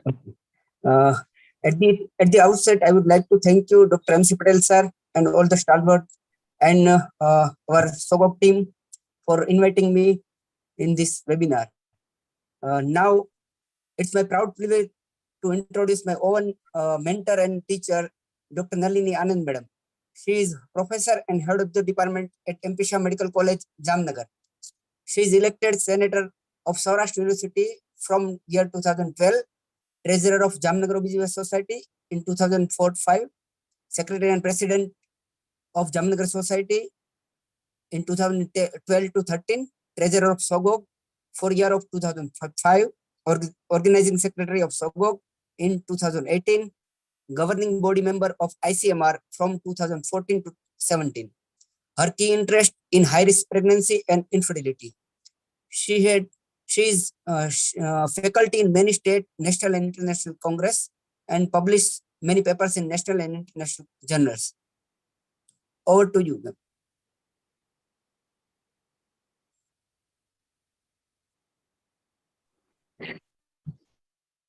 Nilesh, you can stop sharing. Let madam share the screen.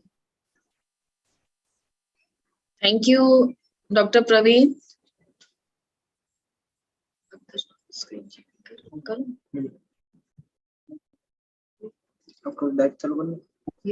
Yes, madam, you can share your screen.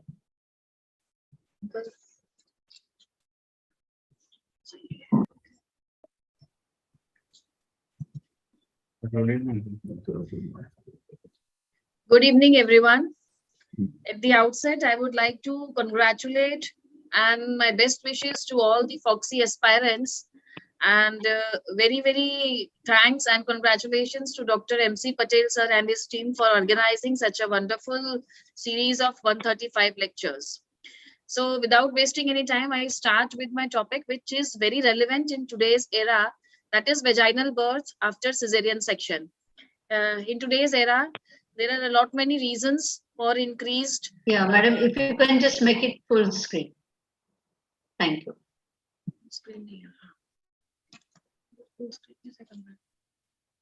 Just a sec.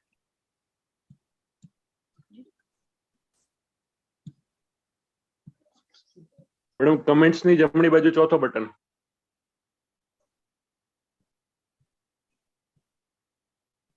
નીચેની લાઈનમાં comments ની જમણી બાજુ ચોથો button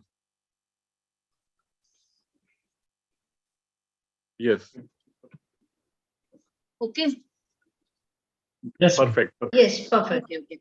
So the topic is very relevant in today's era, where we all have a lot many reasons for cesarean sections. Other than obstetric reasons, there are demand cesarean sections also prevalent these days. In today's era, with the number of cesarean increasing, this is very apt, and we all know that there was an era, I don't know how many of you would remember that there was a time in 1916 when it was said that once a cesarean and always a cesarean. Maybe it was apt at that time when classical cesarean section was a rule rather than exception. And then came this era when now we are saying okay, once a cesarean, always a institutional delivery. And we are even giving trial of labors in cases of previous to LSCS also, definitely with some consideration. So here we go for VBAC as it is called, that is vaginal birth after cesarean section. Actually, it's a retrospective term. When we have a successful trial of labor after cesarean, then we call it was a VBAC. And TOLAC, we pronounce it as TOLAC, that is trial of labor after cesarean section. It may or may not end up in a successful VBAC. There are a lot many predictors for the success of VBAC. Like any other thing, if we choose our patients judiciously, then we are going to have a good success rate. In one of the studies in China, they have had 82% success rate for VBAC, whereas in one study in New Delhi, the success rate was as high as 67%. Other than this, there is one more reason also to predict whether we have to go for a VBAC or not in a particular patient, because whereas a successful VBAC is associated with fewer complications as compared to repeat cesarean sections, at the same time, a failed TOLAC, failed TOLAC, is associated with very increased complications, maternal and fetal, as compared to elective repeat cesarean section. Hence, this is we need to learn. There are a lot many predictors for VBAC. Some people have predicted as a VBAC score, and there are few points that they consider in VBAC scoring. The points being the Bishop score at admission. We all know that if the patient goes into spontaneous labor, then the chances of vaginal delivery after a previous cesarean birth increases a lot number of times.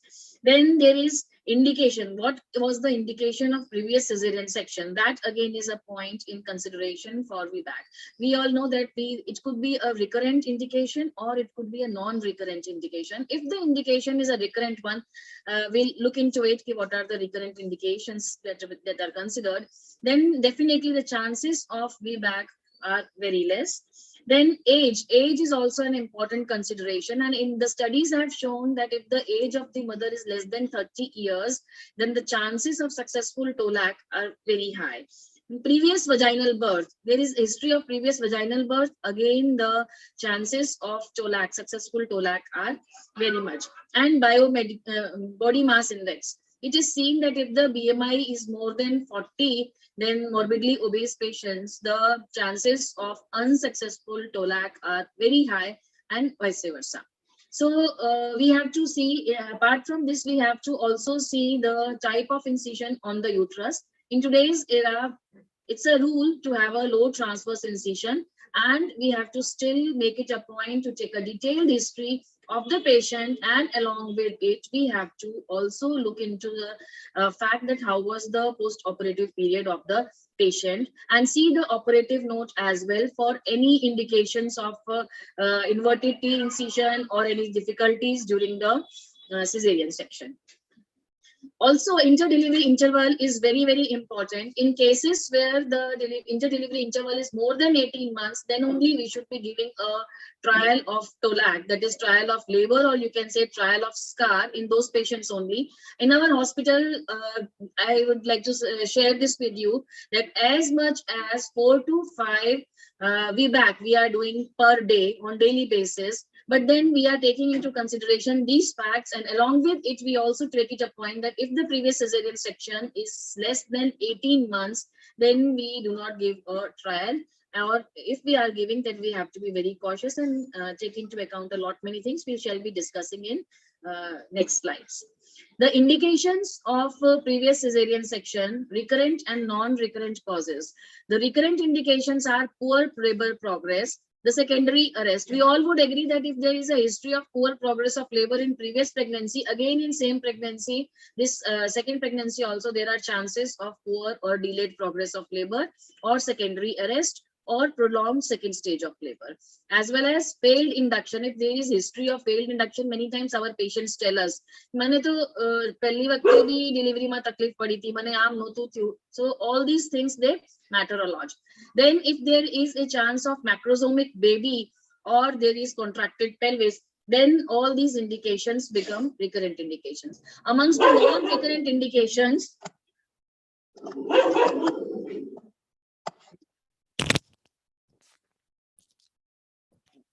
just a sec. Amongst the non-recurrent indications, there are fetal distress, malpresentations, severe preeclampsia, placenta previa, abruptio placenta, cephalic pelvic disproportion, and so still others. Then I would like to say that before we proceed for TOLAC, we also have to assess the scar. The thickness of the scar is very important to assess. Here, before I proceed to the methods and the cutoff of this scar, I would like to state that there are many factors we all know which are responsible for scar healing. So we need to take a detailed history. We need to again look into the peroperatively note for any post-operative turbulent period, or what was the type of incision, or what type of cesarean, how many cesarean section the patient has had, was there infection at that time, was any infection was present, or any hematoma or apposition. So there are many factors which are the reasons for knowing the scar thickness. And then sonography can be utilized, the non-invasive method, the best method available. And if it is an interconceptional period, then the cutoff they say is 4 millimeters. But if we are looking into it just before we are going for TOLAC, then the cutoff which we follow and which ACOG also recommends is 3.5 mm of myometrial thickness. Then the chances of rupture are very low as 0.2%.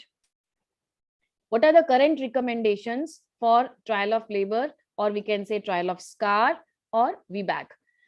When there is only one previous LSCS, in our hospital, we are successfully doing so many cesarean, so many VBACs per day. Definitely, we have to spend some time in counseling the patient and the relatives and take proper due consent from the patients and the relatives. And we have to keep everything ready for an emergency cesarean section ready. And we have to do proper fetal monitoring with CTG.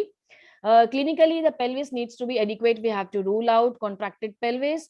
Here, I would like to state that we even go for cephalopelvic disc patients who have in the case paper or in the past OT notes written that their cesarean was taken for CPD. And this time we find that we can give a trial. It's not only about weight. We all know that we also need to take into account what is the position, where is the AF, where is the PF, and then we have to decide that whether we can give a trial or not, whether the pelvis is adequate for this particular baby with this particular presentation. And we have to think that there should not be any other scar on the uterus, the scar of a hysterotomy or a myomectomy. Here I would like to say a very interesting case that one of accidentally we received a patient from periphery which had a history of myomectomy somewhere, and then she was in near full, that is 6 or 7 centimeter dilatation. And by the time we took her into OT, she delivered, and then there was no rupture. We monitored everything, and then we learned that yes, sometimes with cautious we can even give a trial of labor in cases of previous scar of myomectomy. Here I would like to say that yes, we need to be very cautious, because if the cavity is opened in myomectomy, we need to take care of the preoperative notes in the previous myomectomy. Then definitely the scar is supposed to be a weaker one. We have to take into account that there is no previous uterine rupture. Then we should be having facilities of anesthesia and emergency cesarean section ready in case where we are giving a trial of labor or trial of scar. And yes, proper counseling to the patient regarding advantages and disadvantages of vaginal delivery, the risk of trial and perinatal morbidity and mortality, the risk of neonatal injury. Here, you all would agree that there are patients who actually, in spite of your counseling them, they do not agree for a repeat section. And we all encounter even girls who don't want to go for normal delivery, even in the first, even when they are prime. Now, ACOG guidelines for TOLAC. Here, I would say that on the level, on the basis of level A evidence, most women with previous cesarean section with low transverse incision, TOLAC can be definitely successfully counseled. Epidural anesthesia is more or less a must so that the mother is very comfortable. And we do not use misoprostol. Even prostaglandin even is associated with many risks. And as far as induction is considered, if we have to go for induction, we generally use Foley's catheter, and very rarely we add PGF2, PGE1, generally half of it, but never misoprostol.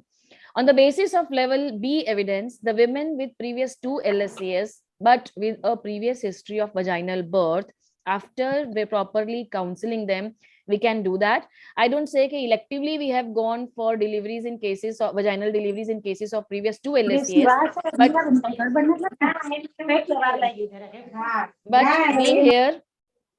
but being here in a institute, what happens is that many times we do encounter patients who come when there is very less time, and we see the station is coming down and we are monitoring in the OT, and then we go for a vaginal birth in the OT itself in cases of previous 2 LSCs, very rarely though.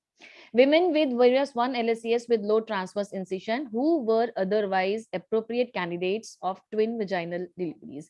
Then women with previous 1 LSCs with unknown incision, making into account as a rule it is going to be a lower segment cesarean section.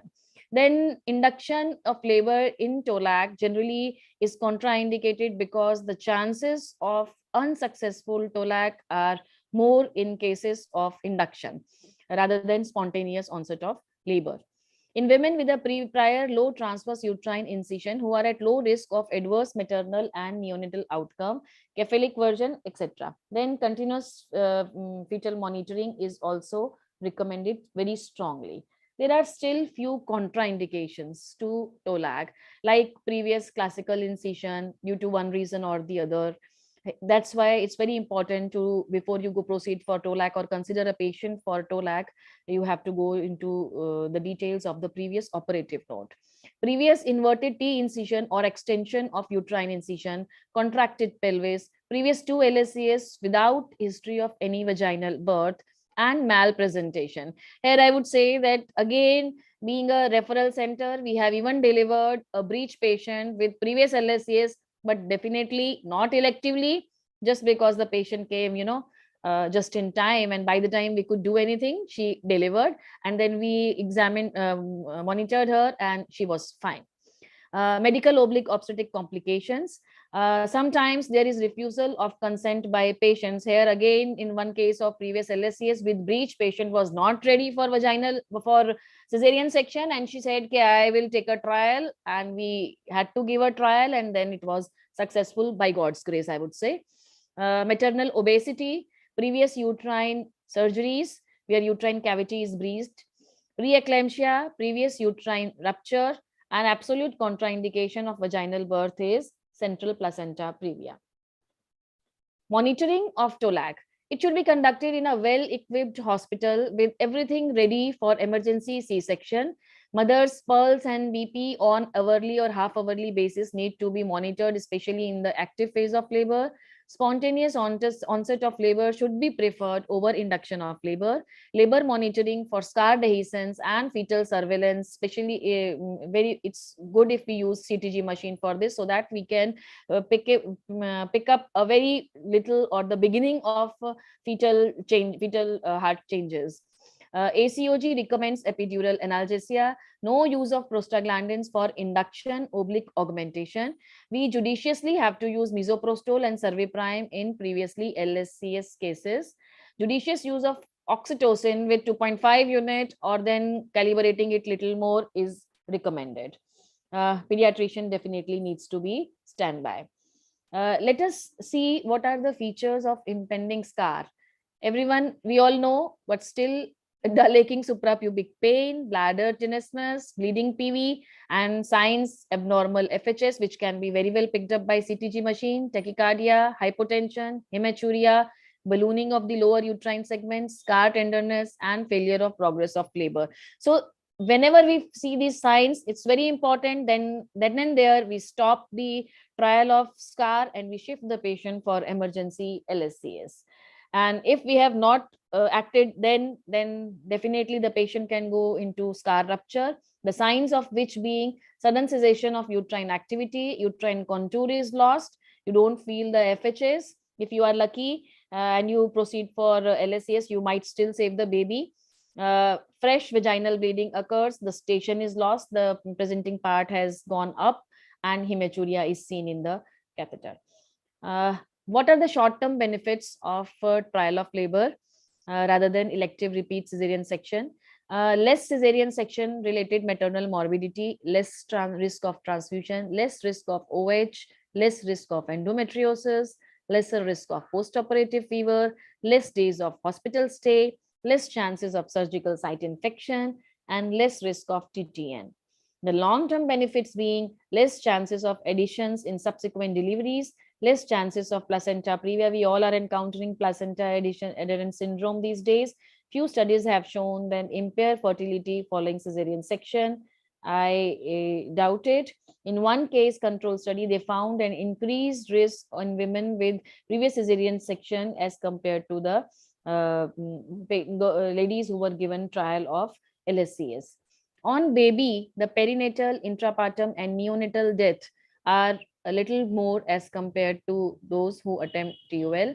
There is increased rate of neonatal sepsis in undergoing elective repeat cesarean section. Rate of respiratory distress was found to be higher. Where here, if we consider the risks of and benefits of VBAC, then the benefits of successful VBAC, morbidity is less, the patient is saved of major surgery, multiples in future, the patient can go for another obstetrics, the chances are there, and early mobilization and early discharge from the hospital. The risks being intrapartum or neonatal complications might happen. HIE in the baby can happen, increased morbidity to the mother, and definitely pelvic floor trauma. So I would conclude with that definitely if we choose our patients judiciously, taking into account the detailed history of the mother, detailed examination, and proper monitoring during the intrapartum period, we can definitely go for a successful VBAC. Thank you.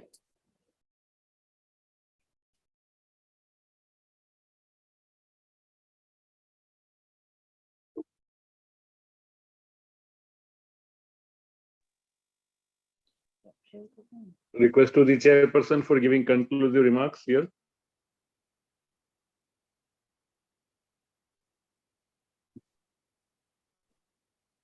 Dr. Janil Chekani, sir.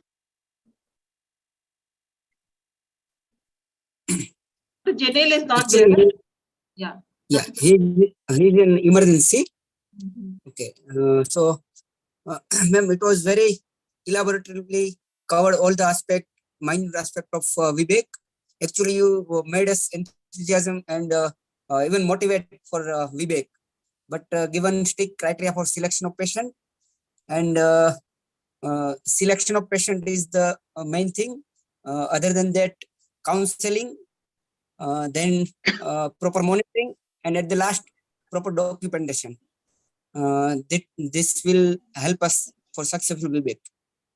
So it was very informative talk, ma'am. Thank you. I would like to add something that if you see the rupture rates in VBAC, that is in previous 1 CS, previous 2 CS, and previous myomectomy cases, roughly the rupture rate in previous 1 CS is around 10%, previous 2 CS it is around 40 to 50%, and previous myomectomy it is around 70 to 80% chances of rupture. It means that 90% of the previous CS cases will deliver vaginally, 50% of the cases of previous 2 CS will deliver vaginally, and 20% of the cases of previous myomectomy will deliver vaginally. But we have to be judicious in selecting the cases. Thank you. Here I would like to add that cases of previous 2 LSCS, we have very less experiences. The patients themselves do not give adequate consent when you speak to them and you counsel them. So yes, with previous 1 LSCS, the chances of dehiscence are very less as 0.2 to 0.9%. Great. Thank but you for yes, the the key is to choose the patients judiciously.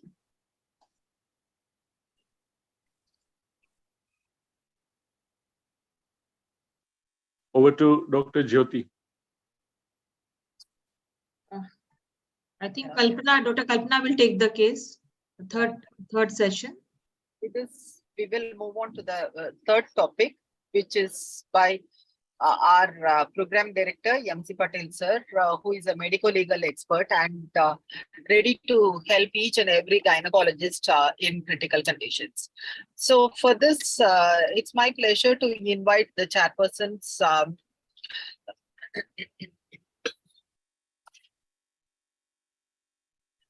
Bhavik sir, who is the chairperson and also convener of this program, very efficiently designed this program. Sir has completed MBBS from Jamnagar, DGO from Rajkot, started private hospital in Gandhidham as Eva Women's Hospital in 2013 at the age of 26, even at very Okay, young. thank you. Thank you, ma'am. Started and I would like to move towards next chairperson, please. yeah, welcome, sir. Thank you, sir. Our next chairperson is Dr. Varsha Hitesh Dhruv. Madam is a senior gynecologist doing private practice in Rajkot since 1995. Worked as a full-time gynecologist in Savarkundla Trust Hospital and also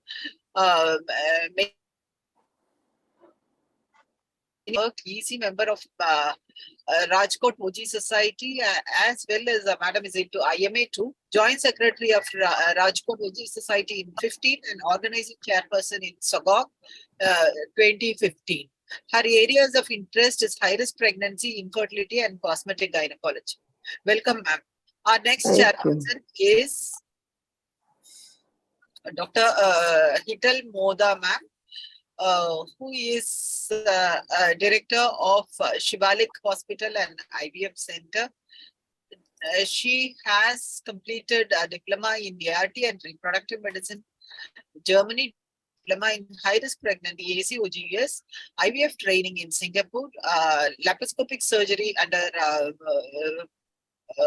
Shailesh Kutambekar, GCSR EC member 2021 to 23, Vice President Bronx 2022, Gujarat Gynec.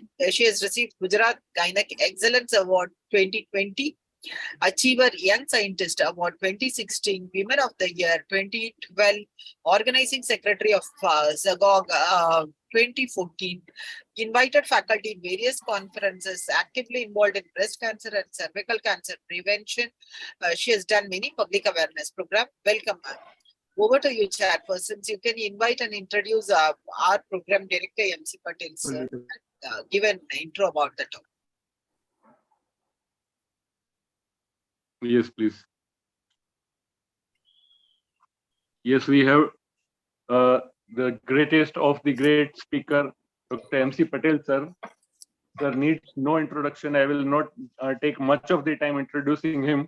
Sir is the legend himself, organizing secretary of 2017, and sir has been president of IMA Ahmedabad for 2007 and 8, national president of National Medical Organization 2016 and 18, and has been awarded so many publications and lectures to his credit.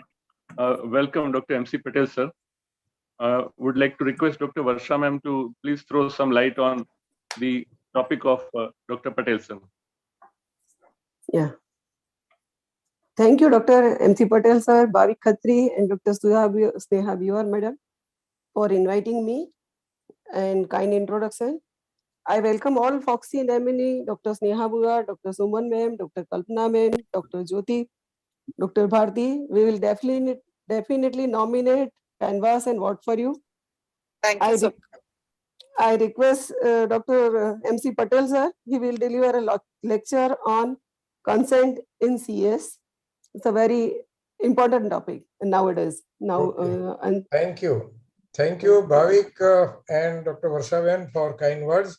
And let me straightway switch over to the topic.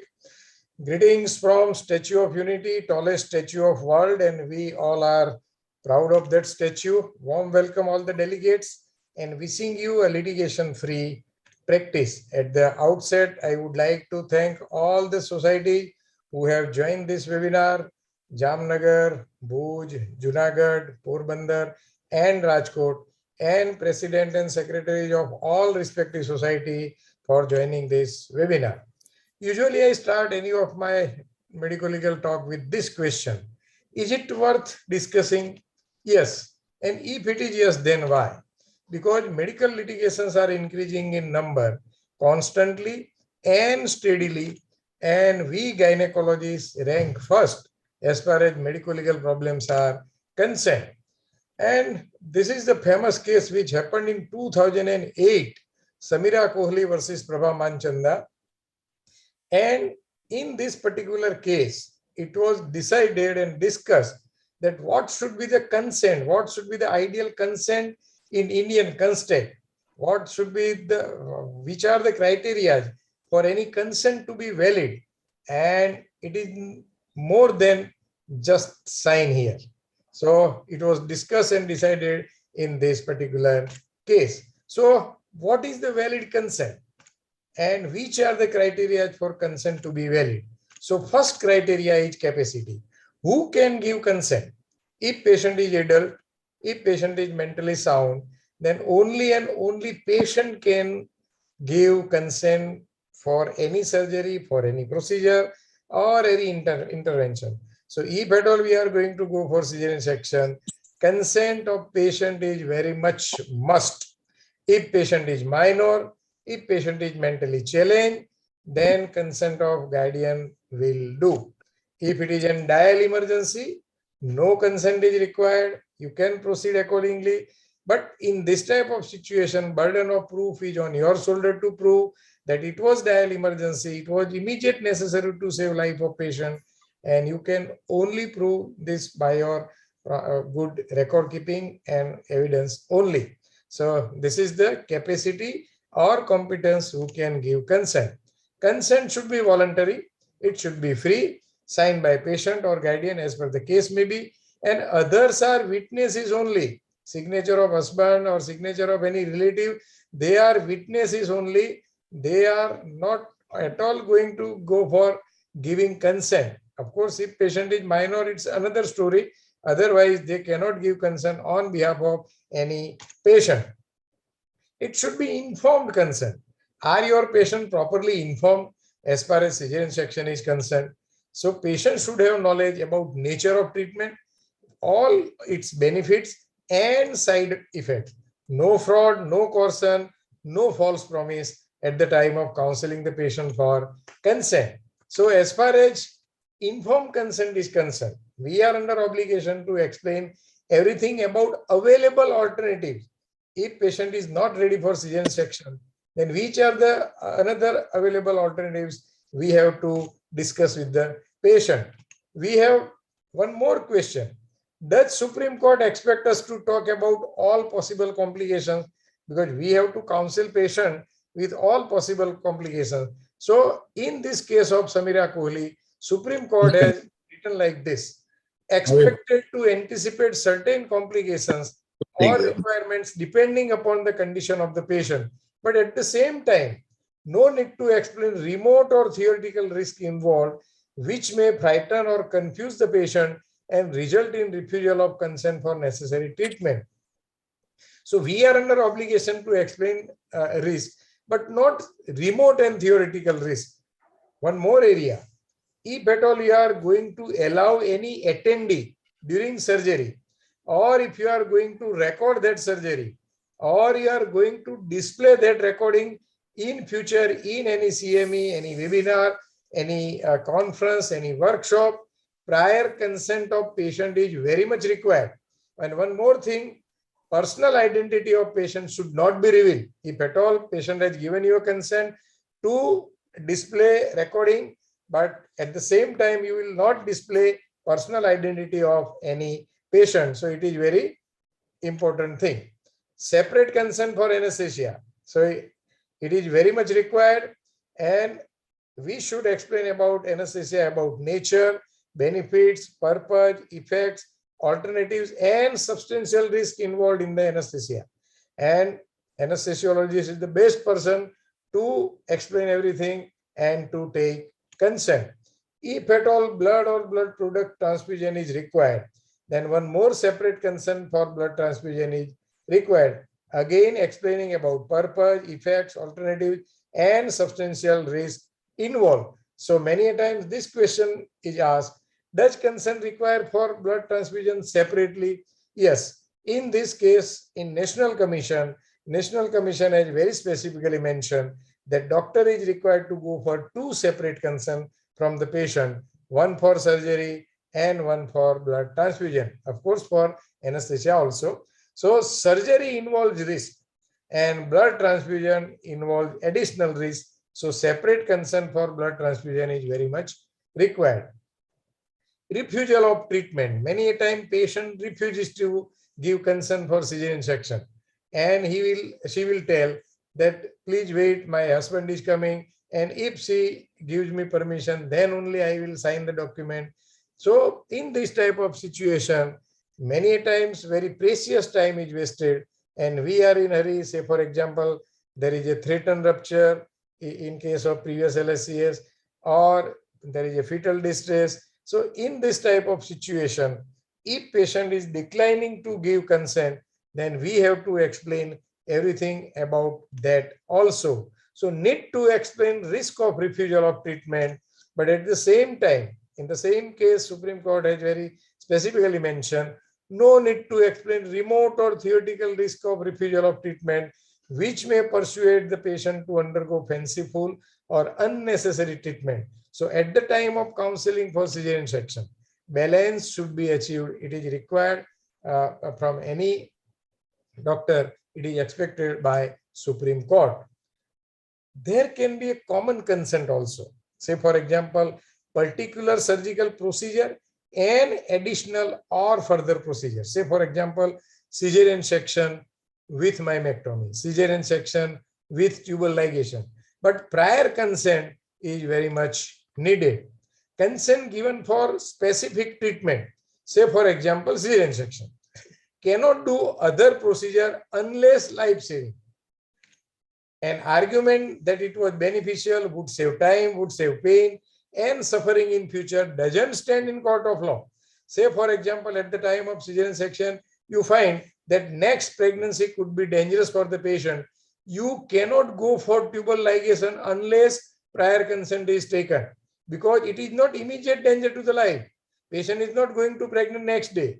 So you cannot go for tubal ligation unless prior consent is taken before going to go for surgery. One more area. Is consent mandatory to be taken in written? If we go by law, there are only 3 conditions by law where written consent is very much mandatory.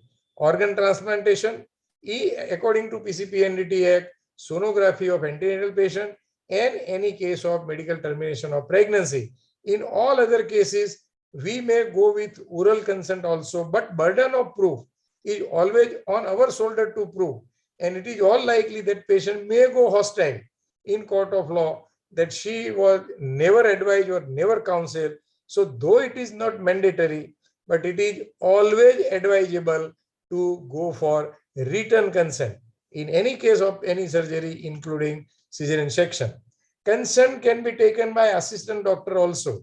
It is not necessary that consent should be taken by the person who is going to go for cesarean section. Can it be taken on pre-printed form? In recent past, there was a case which happened with RG Stone Hospital, and patient was Vinod Khanna. He was known case of HIV positive. He had some urological problem. He was denied with treatment due to his status of HIV positive by so many hospitals. And ultimately, RG Stone Hospital took his case. He was operated. He was fine. Post-operative period was uneventful. Patient was discharged in due course. But patient filed a complaint against hospital that consent was taken on pre-printed form. And it is considered as an unfair trade practice.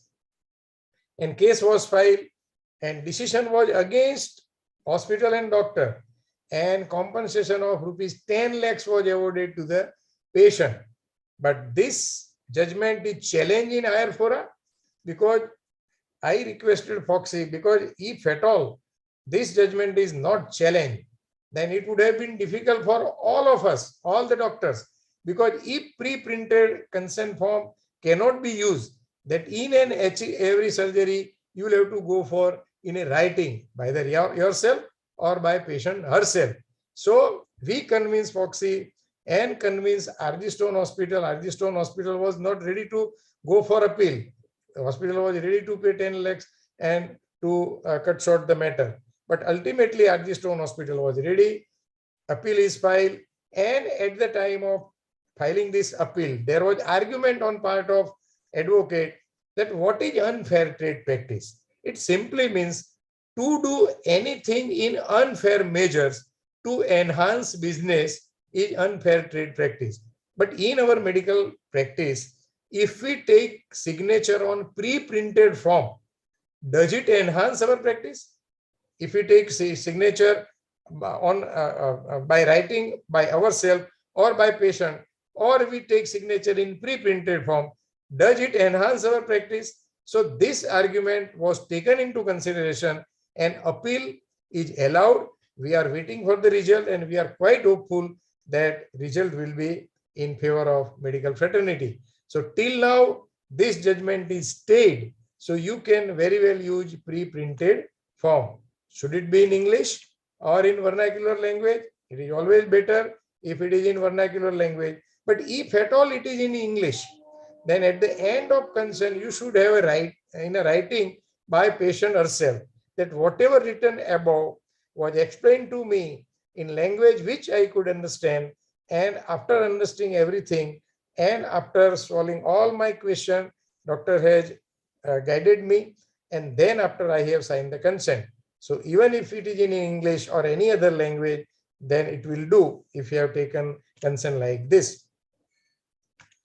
One more area, who will sign the consent? Naturally patient, naturally guardian in case of minor, and two witnesses, one witness in favor of patient and one witness in favor of hospital. And one more area, should doctor sign the consent? Yes, because whenever you accept any patient to treat, it becomes a contract or implied contract between patient and yourself. And under Indian Contract Act, unless all the party involved in the contract signs the document, document is not complete. So signature of doctor in consent form is very much required. But you have not to worry. You have to simply visit Foxy website, and on Foxy website, Foxy uniform consents are available. We three medical legal experts, Dr. Dilip Walke from Pune, Dr. Nikhil Datar from Mumbai, and myself, Dr. MC Patel from Ahmedabad, we have prepared almost 30 different consents for cesarean section, for hysterectomy, vaginal, abdominal, endoscopic, termination of pregnancy, medical method, surgical method, cervical encerclage, referring patient to higher center, consent for anesthesia, consent for blood transfusion. So we have prepared those consent, taking base of famous case of Samira Kohli versus Prabha Manchanda, just I mentioned in the beginning. So we have prepared those consent in two forms. Part one is information about surgery, and we have taken all the important points into consideration as per that famous case of Samira Kohli versus Prabha Manchanda. Say for example, name of procedure. Say for example, cesarean section. Meaning, what is the meaning of cesarean section? We have written in a very simple language: to cut open abdomen, to cut open uterus, and to deliver baby. Purpose or indication, we have mentioned all the indication, and whichever indication is fit in your patient, you have to strictly mark that indication, or you can add at the end of list your indication in your patient in given situation. Purpose or indication we have to mention. Description of procedure, how cesarean is done, whether it is elective, what is elective cesarean, what is emergency cesarean section. We have mentioned everything in a very simple language. Description of procedure, how cesarean section is done. Benefit of procedure, benefit to the baby, benefit to the mother if we go for cesarean section in given situation. Alternative, if patient is not ready to go for consent, then which are the alternative to the cesarean section. Consequences of refusal of procedure, if patient is not ready to give consent for cesarean section, then which are the consequences? We have mentioned that also. Outline substantial risk, we have mentioned everything in detail. Say for example, risk of anesthesia, risk of excessive bleeding and blood accumulation, excessive bleeding or blood accumulation possibility, possibility of infection, possibility of injury to surrounding structure like bladder or vessels. Every individual has a different way to cope up. We have mentioned that also. He may develop hernia formation in future. We have mentioned that also. Very rare condition like allergic reaction to drug. We have mentioned that also. And we have also mentioned future consequences, possibility of adherent placenta with the scar or scar ectopic pregnancy in future. We have mentioned that also. Neonatal morbidity or neonatal backup, we have also mentioned in that concern of cesarean section. And part 2 is undertaking. So whatever we have mentioned in part 1, patient will go in undertaking in part 2. And this is very important thing. We have mentioned that also. I understand that during course of surgery, doctor may find other unanticipated, unhealthy condition that may need specific action, procedure, surgery, and anesthesia. If doctor feels that it will be beneficial to treat such condition while performing proposed surgery, and if I am not in a mental or physical capacity to give consent, doctor may take necessary decision after discussing with Mr. or Mrs. So-and-so who is waiting outside operation theater. I authorize above mentioned person to give proxy consent on my behalf.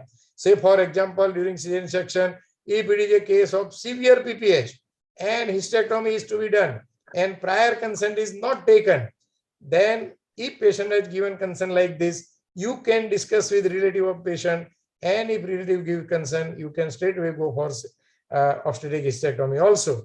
We have mentioned this paragraph also. In order to save life, it may be necessary to additional surgery or procedure or prolonged anesthesia, which are beyond the scope of consent given by me.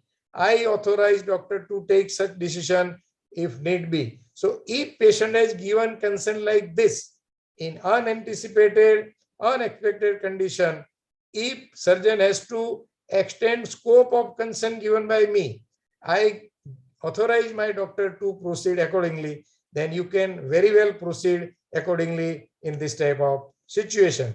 At the end of consent, naturally, signature or thumb impression, but in case of thumb impression, you have to attestate that thumb impression by known person, and person should be adult and mentally sound. 2 witnesses, one in favor of hospital and one in favor of a patient, with signature or thumb impression again. But again, in this situation also, thumb impression should be attested by some known person, and signature of doctor, just I discussed prior. Cesarean with myomectomy, it is one condition. Many times we see myoma, big myoma, and we are tempted to remove myoma. Previously, we were taught that at the time of cesarean section, myomectomy should not be considered. But in this modern era where blood transfusion is available, modern facility or some surgical skills are available, so we may very well go with cesarean with myomectomy also. But prior consent is very much required for myomectomy. Of course, it is in a way of delivering the baby, and even prior consent is not taken, then also you can go for myomectomy. Otherwise, prior consent for myomectomy is very much required. Cesarean with tubal ligation, again prior consent is very much required, and many a time few of our friends are scared to go for tubal ligation with cesarean section, because tubal ligation is a national program, and if at all any complications happens, even if it is due to cesarean section, then also there could be a separate special inquiry because it is a case of tubal ligation. But if you are sure of acumen as far as your surgical skill is concerned, there is no law that you cannot go for tubal ligation with cesarean section. You can very well go with cesarean section tubal ligation. But as far as consent is concerned, for cesarean section also, in this very famous case of C. Jaipal Reddy versus Padmini Veluri, National Commission has very specifically mentioned that consent is not mere piece of paper where patient or relative has to sign, but it is a very important document of your counseling, of your communication. So whatever you have counseled, whatever you have communicated to the patient, everything should be entered in the consent paper, and then patient has to sign. So when patient or patient party signs the document, it becomes a documentation of your communication. Because this gentleman has so many staircases, but he doesn't know how to use them. So it doesn't matter how many resources you have. If you do not know how to use them, they will never be enough. So have some basic legal knowledge and always obtain medical legal advice whenever you are in doubt. There are so many provisions in law in our favor as far as our medical practice is concerned. But if we do not know, they will not be helpful. There is always a way. So if you want to sleep like this, take tender care of your patient, take proper consent before going to go for cesarean section, pray your Almighty God before going to sleep, and keep my visiting card below your pillow. And this is very important video. See, this gentleman is going upstairs with some luggage, and some passengers are coming down, and they need that he is in need of some help. And see how they help this gentleman. He is tired, he is taking rest, and some passengers are coming, and they are helping him. See.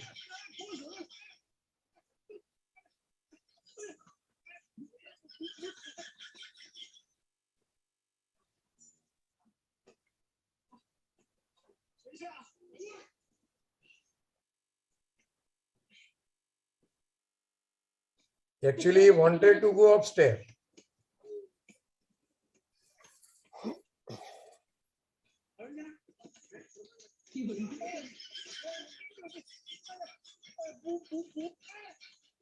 So even if you want to help somebody, then also consent should be taken. So with regards, salute to all the societies who have joined this webinar, all the delegates, all the president and secretary of respective society. Thank you very much.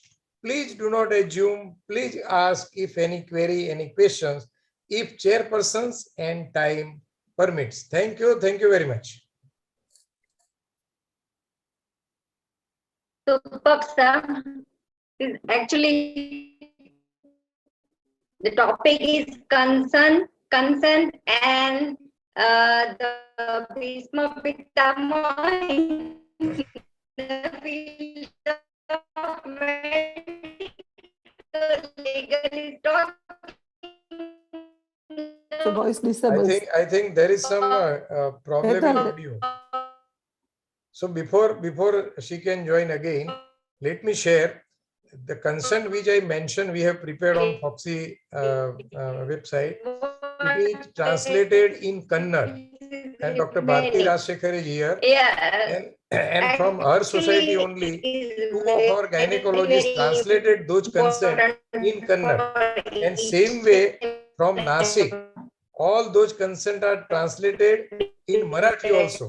So I appeal, or I invite people from Gujarat to translate those consent in Gujarati also. Of course, there are almost 30 consent one cannot do, but if we share, one person can go for one consent to be translated in Gujarati, and if we come up with all the consent available in Gujarati, I will be the happiest person. So I invite you to go for, any person can take any concern, one concern to translate in Gujarati. Of course, I will be there to guide them, to help them. And as soon as all the concerns are available, then we will go with a printing, and that book will be given to all the members of SOGO. Thank you very much. Thank you, sir. You covered the subject very nicely. Written consent is always necessary in the language the patient and relative understand. Thank you, sir. Welcome. Yes, Jyoti, we can proceed. Yes, Kalpana. Thank you, sir, for your elaborate talk and your guidance to all the gynecologists. It is always there. You're always there to help each and every gynecologist. Thank you so much, sir. Moving on to the next panel discussion. It's my pleasure to welcome our moderators for this panel.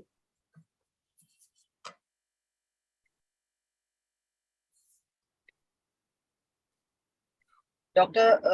Divya Tekani ma'am, who has done diploma in reproductive medicine and senior consultant, fertility and laparoscopic expert, Leva Patel Hospital, Bhuj, professor at Adani Medical College. Welcome, ma'am. Our next moderator is Dr. Jigna Ganatra, ma'am, who has done fellowship in gynec-oncology, FOGSI recommended basic course in ultrasound, and also trained in endoscopy, ultrasound. She has worked as joint secretary, treasurer at Rajkot Menopause Society, general secretary, treasurer, Rajkot OG Society, member of IMA, member of Fetal Movement, member of International Society of Ultrasound in Obs-Gyn. Welcome, ma'am.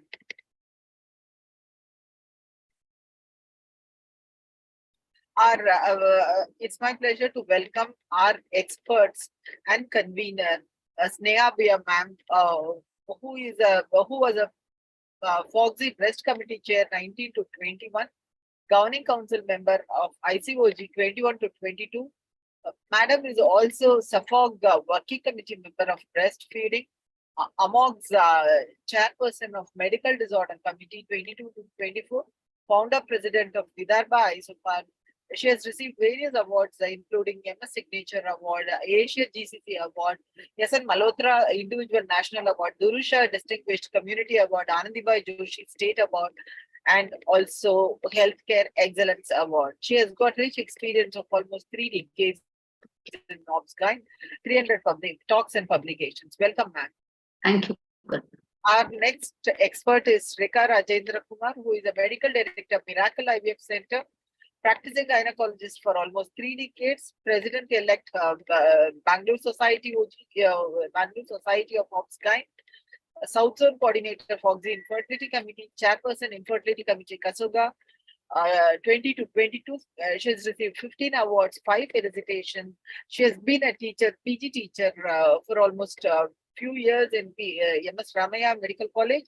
She has written 15 articles, 1 case report, 1 poster presentation in the ASHRAE conference, and she has been faculty in various conferences. Welcome, Dr. Rekha. Thank you. Our next expert is Dr. Bharati Rajshekar, who is a medical director of Obs-Gyn and Vatsalya Hospital, Hassan, Honorary Secretary General Kasoga, and President-elect Kasoga. She is into Red Cross also, IMA. Kalpana, bus. It's okay. Go ahead.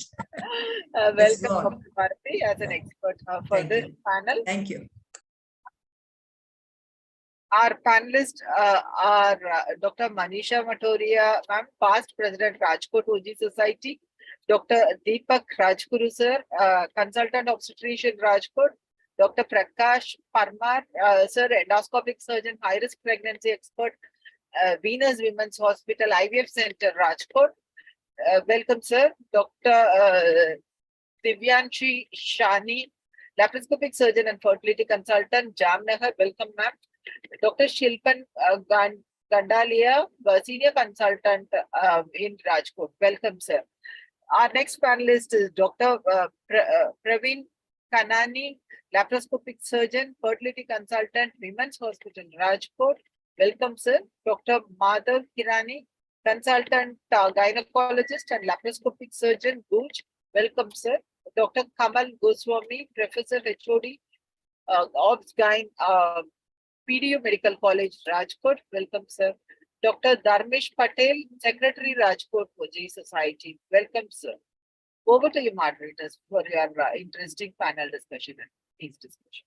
A very good evening to all the revered dignities, faculties, and the attendees. First of all, I would like to thank the organizing team and Dr. MC Patel, sir, for taking such efforts every week. I mean, this is really takes a lot of effort to organize such events, and it has been very useful for updating us, especially we gynec people. We are very practically working, and we don't get time to open books. Also, because of this, we are able to open the books. So today we will find solution to many basic problems in the most commonly done surgery by all of us, that is cesarean section. Without wasting much time, we will get to the topic for today, that is troubleshooting in LSCS. I would like to share my screen. My screen is visible to all of you? Yes, ma'am. Okay.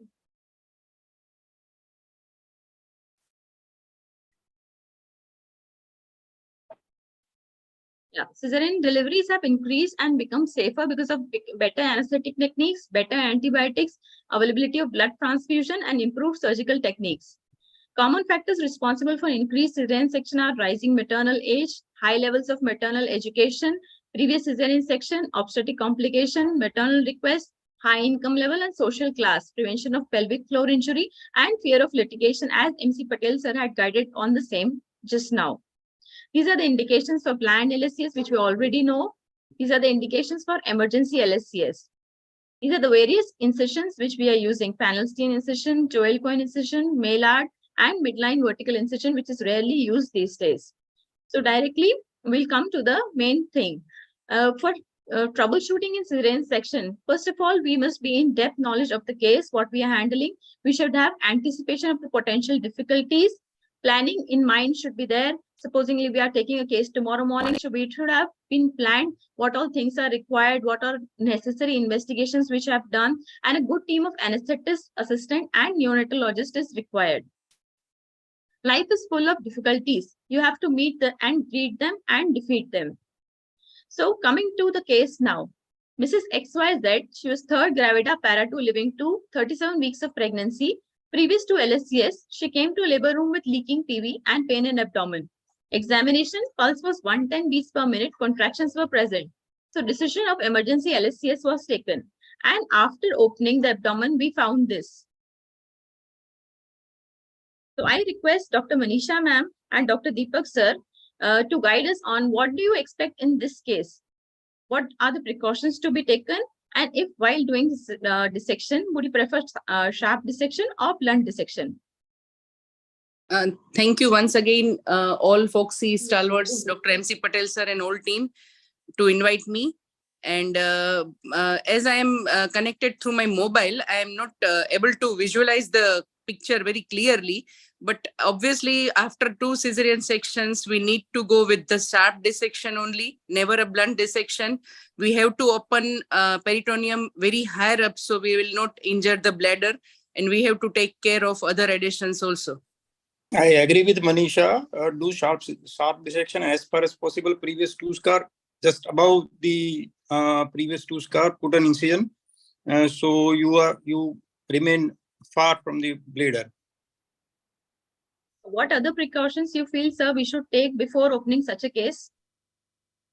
Abdominal wall adhesions should be kept in mind. Not specific. Again, as per MC Patel sir's guidelines, proper consent, informing regarding all the complications after 2 cesarean sections, and need of an urologist or an surgeon, or need of blood transfusions, all we have to counsel and should have to take written consent. Very rightly said. Thank you, ma'am. So adhesions are formed if the patient has history of previous laparotomy. Parietal peritoneum should be opened very high up, as you all said. Adhesion should be always divided with the point of scissors directly towards the uterus. And important pointers while taking adhesions are to stay close to the uterus. Now, what would you do if while doing adhesiolysis, you discover that suddenly Foley's bulb is visible? And what are the other indicators of bladder injury? Would you call surgeon? And by chance, if you have to repair it and you decide to repair it on your own, how will you repair it? I request Dr. Prakash sir and Dr. Divyanshu Shani to guide us on this. Suppose I suspect a bladder injury in a case of previous CS or previous 2 CS. I'm not sure, then I can inflate the bladder and find out the leak, where it is, the leak was, where is the bladder injury is. Suppose the bladder injury is obviously visible, and then we can repair it with 2030 Vicryl. But we have to, most of the time during cesarean section, the injuries occur in the dome of the bladder, but we have to find out also always where is the ureteric opening. Okay. Okay. So whether you are away from the trigone or not, and according to which you have to plan out the repair. And for some medical legal reasons, would you like to call a surgeon or a urologist for this? No need. If it is nearby available, I always prefer to call a urologist, because we are practicing in a Rajkot. So instead of calling a surgeon, I think it is better to call a urosurgeon. Very rightly said. So incidence of bladder injury during cesarean section ranges from 0.08 to 0.9%, and mostly bladder dome of bladder is injured if it is injured, and 95% of the bladder injuries occur at the dome and remaining occur at the trigone area. Lifting the lower edge of the UV fold in the forceps stretches the adhesions between the bladder and uterus, and then after that we can do a sharp dissection. If by chance that plane is not visible, then we should make an incision 3 cm above where the bladder and uterus have got stuck together, so that injury chances are minimized. The average length of bladder injury is 1 to 10 cm, and most likely time when bladder gets injured is while creation of bladder flap, while entry time into peritoneal cavity, or while during the uterine incision or delivery. A simple rent is normally repaired, as sir said, in 2 layers by 20 or 30, and Polish catheter has to be kept for 7 to 10 days post-operatively. Now coming to the second case, Mrs. ABC, primary patient. She was 40 weeks period of gestation, came with pain in abdomen in labor room. On examination, contractions were there, 3 to 4 contractions were there, lasting for 30 to 45 seconds. FHS were plus regular. When we did per vaginal examination, cervix was 5 cm, vertex was -2 station, and spontaneous rupture of membranes happened. Liquor was cleared. Last USG showed the baby weight as 3.8 kg. So she was progressing okay by then, and she also was insistent on trying for normal labor. So we let her proceed and progress. But after some time, after 4 hours, cervix was fully dilated, fully effaced, but caput was 2+, molding was ++, and patient and attendants were explained of the situation that time. And now they give consent for LSCS. So in such a case, while opening, what do you expect? What are the precautions required? I request Dr. Shilpen and Dr. Praveen sir to guide us on this. Shilpen sir and Praveen sir. Yes. This is a fully engaged and a fully decent head.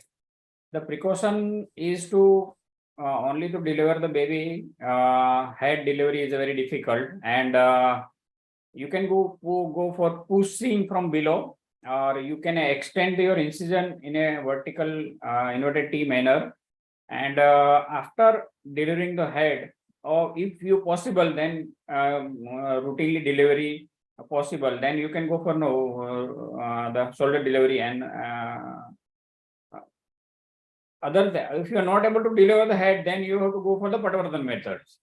These are the two things you have to keep in mind whenever you deal this type of case. And in these patients, you expect more lower segment injury, the extension of the lateral part, lateral anger, the rupture of the uterine vessels, more hemorrhage. Sometimes the lower segment extension on the vertically low, sometimes bladder injury can happen. These things you have to keep in mind. Anything else, Shilpen sir, you would like to add on? Shilpen sir, are you there? I think Shilpen sir is not there. Yeah, Dr. Divya, can I add a few points here? Dr. Sneha, we are here.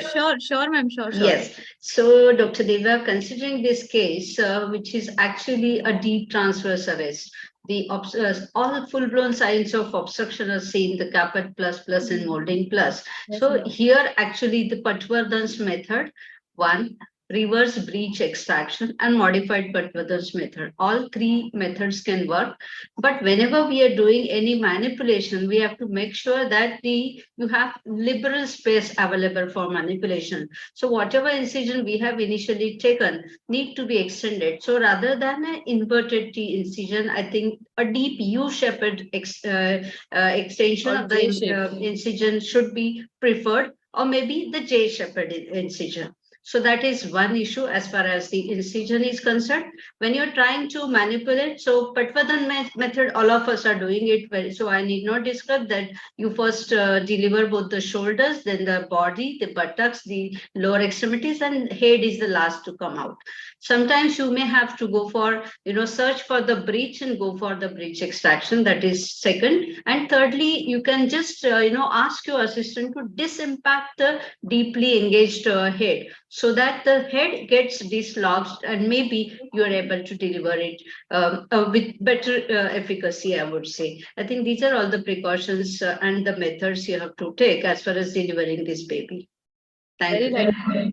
Very rightly said, ma'am. So deeply engaged fetal head are the difficult cases which we have to deliver, and it is very complicated. It is present in few % of the cesarean deliveries. These cases often follow prolonged second stage and failed attempts of operative vaginal delivery.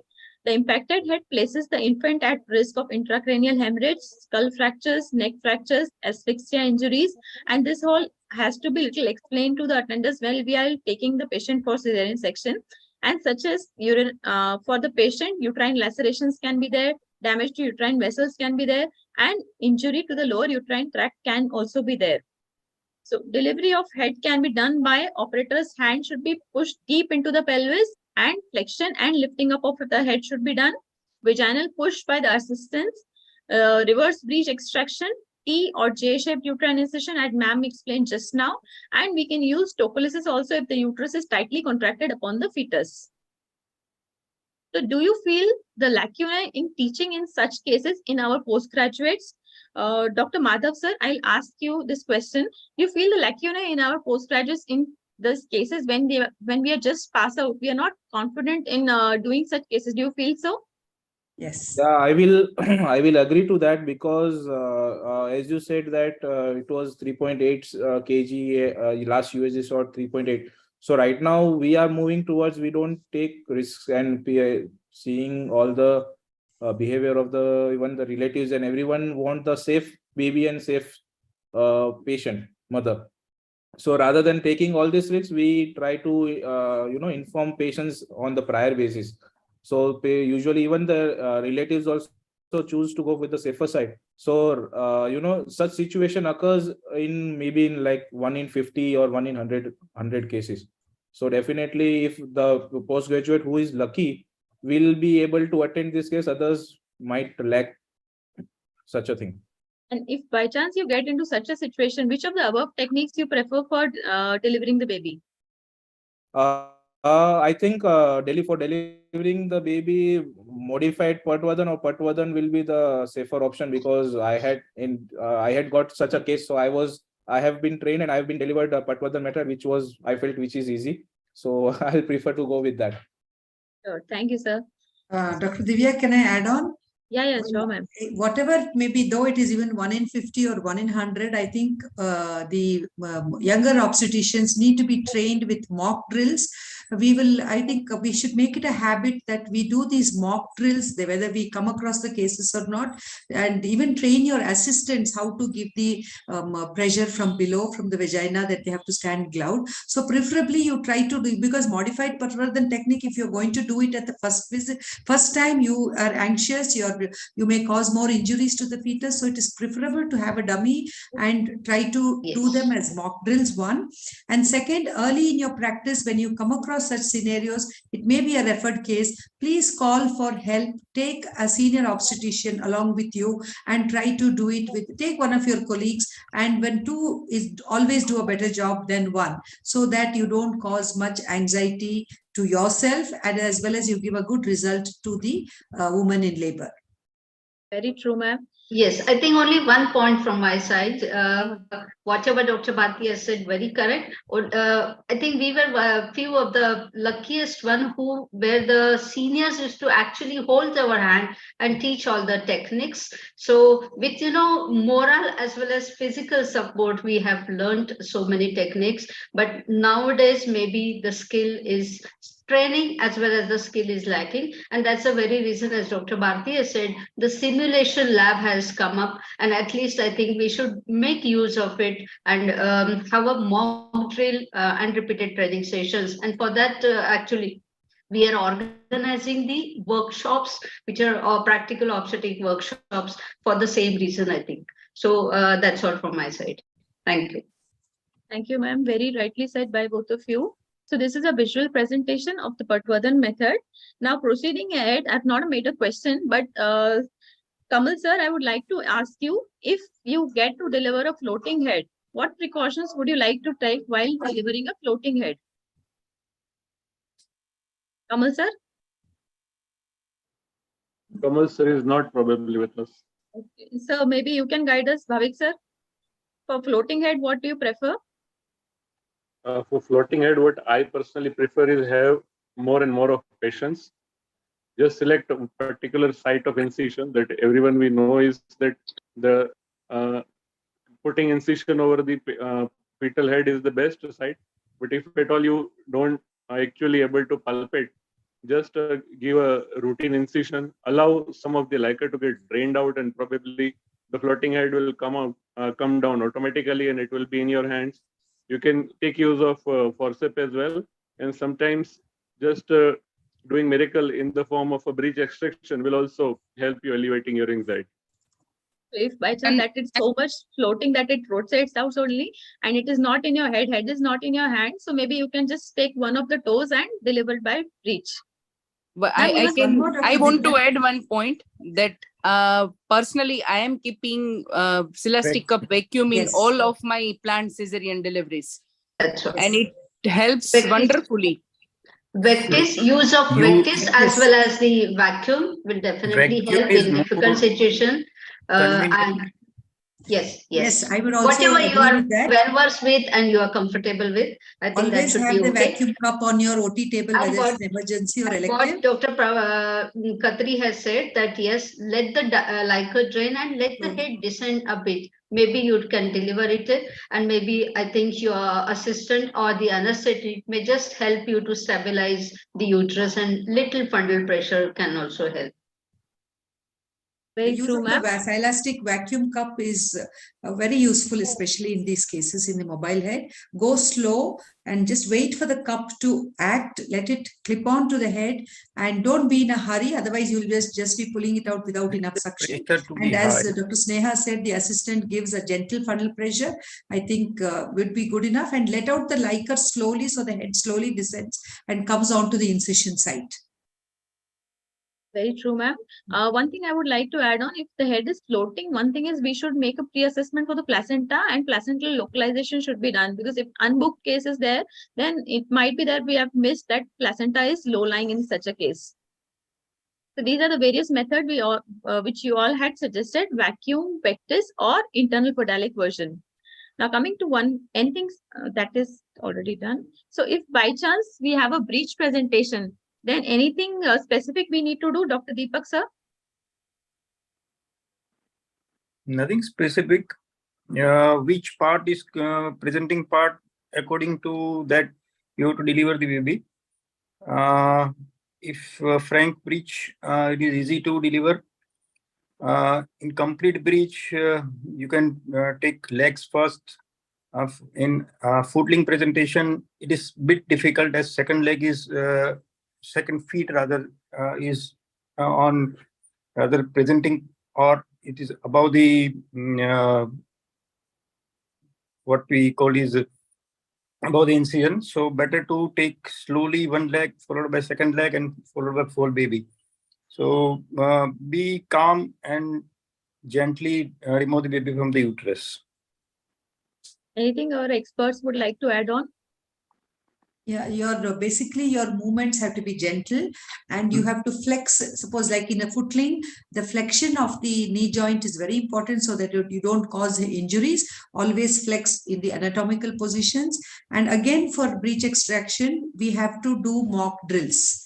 mock drills have to be conducted for the youngsters so that they know that you remove the one limb and then you rotate the baby and try to get out the posterior hip and then slowly deliver. And once the trunk has come out, cover the baby so that there is no premature breathing in utero, and then flex it over the abdomen and deliver the head. If there is a difficulty of delivering the head, you could always use a vectus and suction the mouth even before the baby's head is being delivered. Are some precautions you can take to prevent neonatal morbidity. Thank you, ma'am. Thank you for guiding us. So moving ahead, we come to the next case. This was G4, previous 3 abortions. That is a printing mistake. She was G4, previous 3 abortions. She was 36 years, marital life 10 years, 34 weeks period of gestation, came to labor room with leaking PV. All her previous abortions were at around 10 to 14 weeks. She had a cervical stitch in situ. On examination, per abdomen uterus appeared to deviated to one side.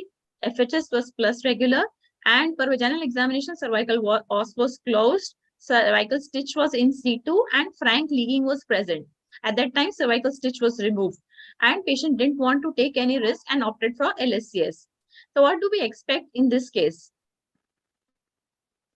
Dr. Manisha ma'am and Dr. Deepak sir, would you like to guide us on this?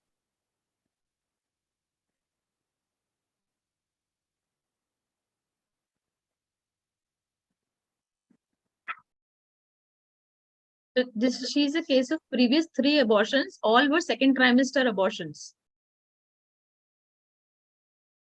Definitely nowadays, if patient wants a demand cesarean section, we have to take decision for same, as she has already lost 3 babies. And this specifically second trimester abortions indicates more towards an anatomical problem. There is some anatomical problem in the uterus. Yes, we have to. Yes, Deepak sir, you can say. What type of uterine anomaly?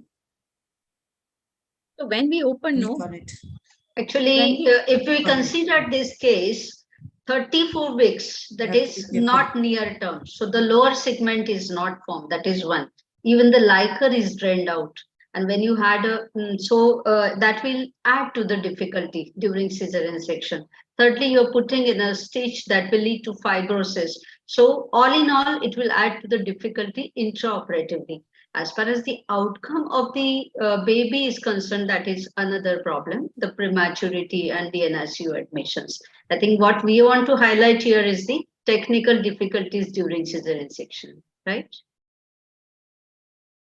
So when we opened, this was the case. It was a uterine anomaly. It was didelphys biconute uterus. There were 2 horns, one horn at the pregnancy and one was rudimentary.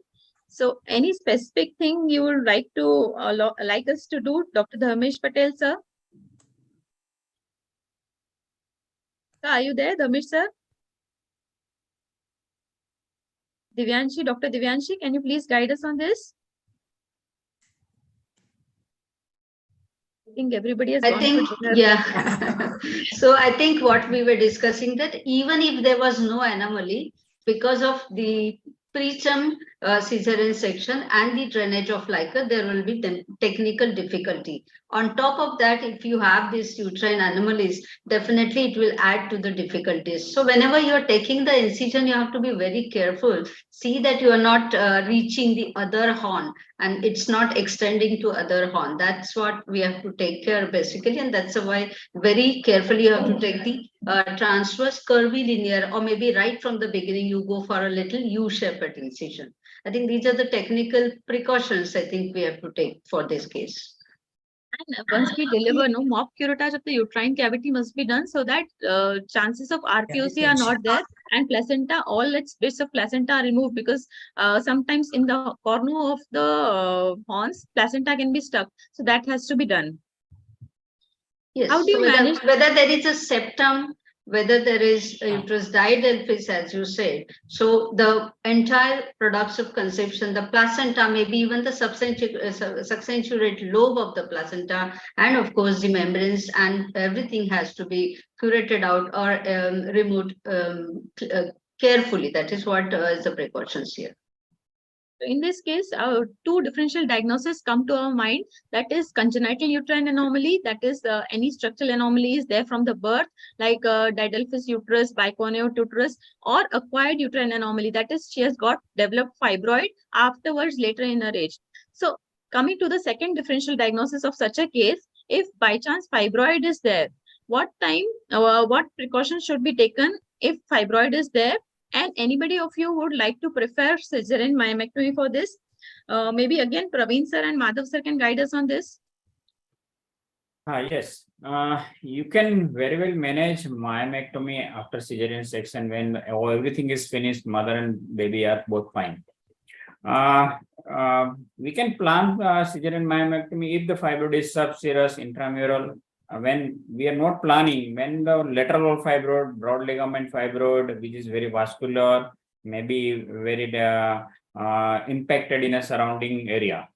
So that time we are not preferring cesarean myomectomy. Otherwise, we routinely do the cesarean myomectomy with help of the vasopressin, properly incised, properly enucleated, and properly closer. It will very well done. There is no any extra complications in a cesarean myomectomy.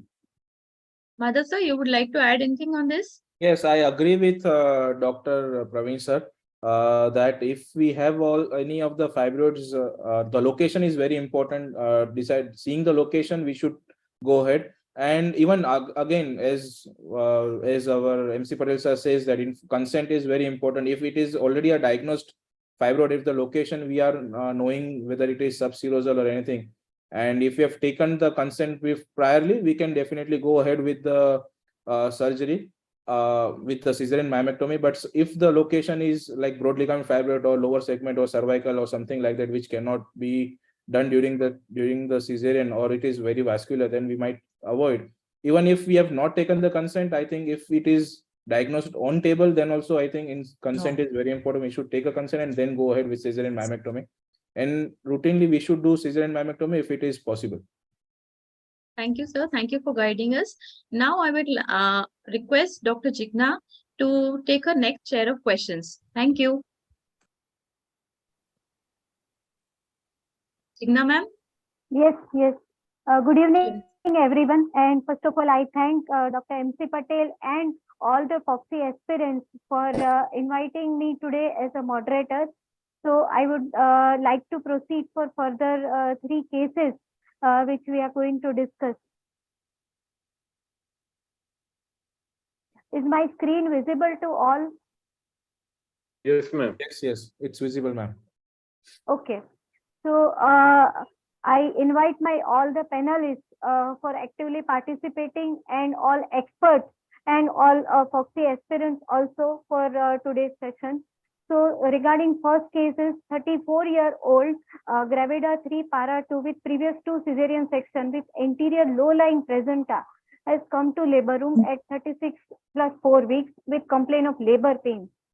So what critical assessment is required in this case, and what abdominal incision you would like to choose? I would like to have views from Dr. Prakash and Dr. Shilpen, any of this regarding this case.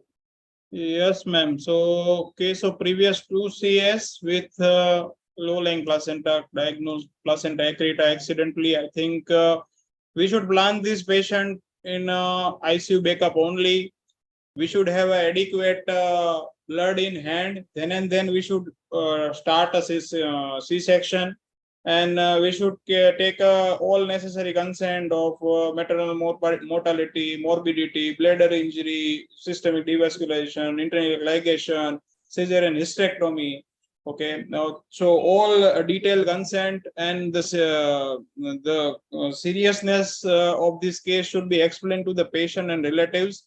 And one should have a 3 to 4 units of blood in hand. Then and then one should start a surgery. Okay. And for you said abdominal incision, I always prefer a transverse incision or a joint coin incision only. I don't go with vertical incision with every placenta accreta. Always put a higher incision to deliver the baby. Do internal ligation first, and followed by plan cesarean hysterectomy. Okay. I would like to ask Dr. Shilpen sir if he is there. Just I was discussing that she, after opening it is there, but I would always say that we are preparing for everything, taking consent. Sonography machine is always there with us. So we definitely have to rule out placenta accreta in each and every case. Previous 2 cesarean section with low-lying placenta. Before taking into cesarean section, sonography has to be done. So if anybody can tell the findings on the sonography for placenta accreta before doing surgery, if we rule out placenta accreta. That is your subject, ma'am. Utrovesical hypervascularity, there is lots of typical bridging vessels which we can see, and typically placenta, if it there is lots of should we comment here? Should we comment here? Yes, ma'am. Yes, yeah. ma'am. So basically, she is a case of third gravida with previous 2 cesarean section.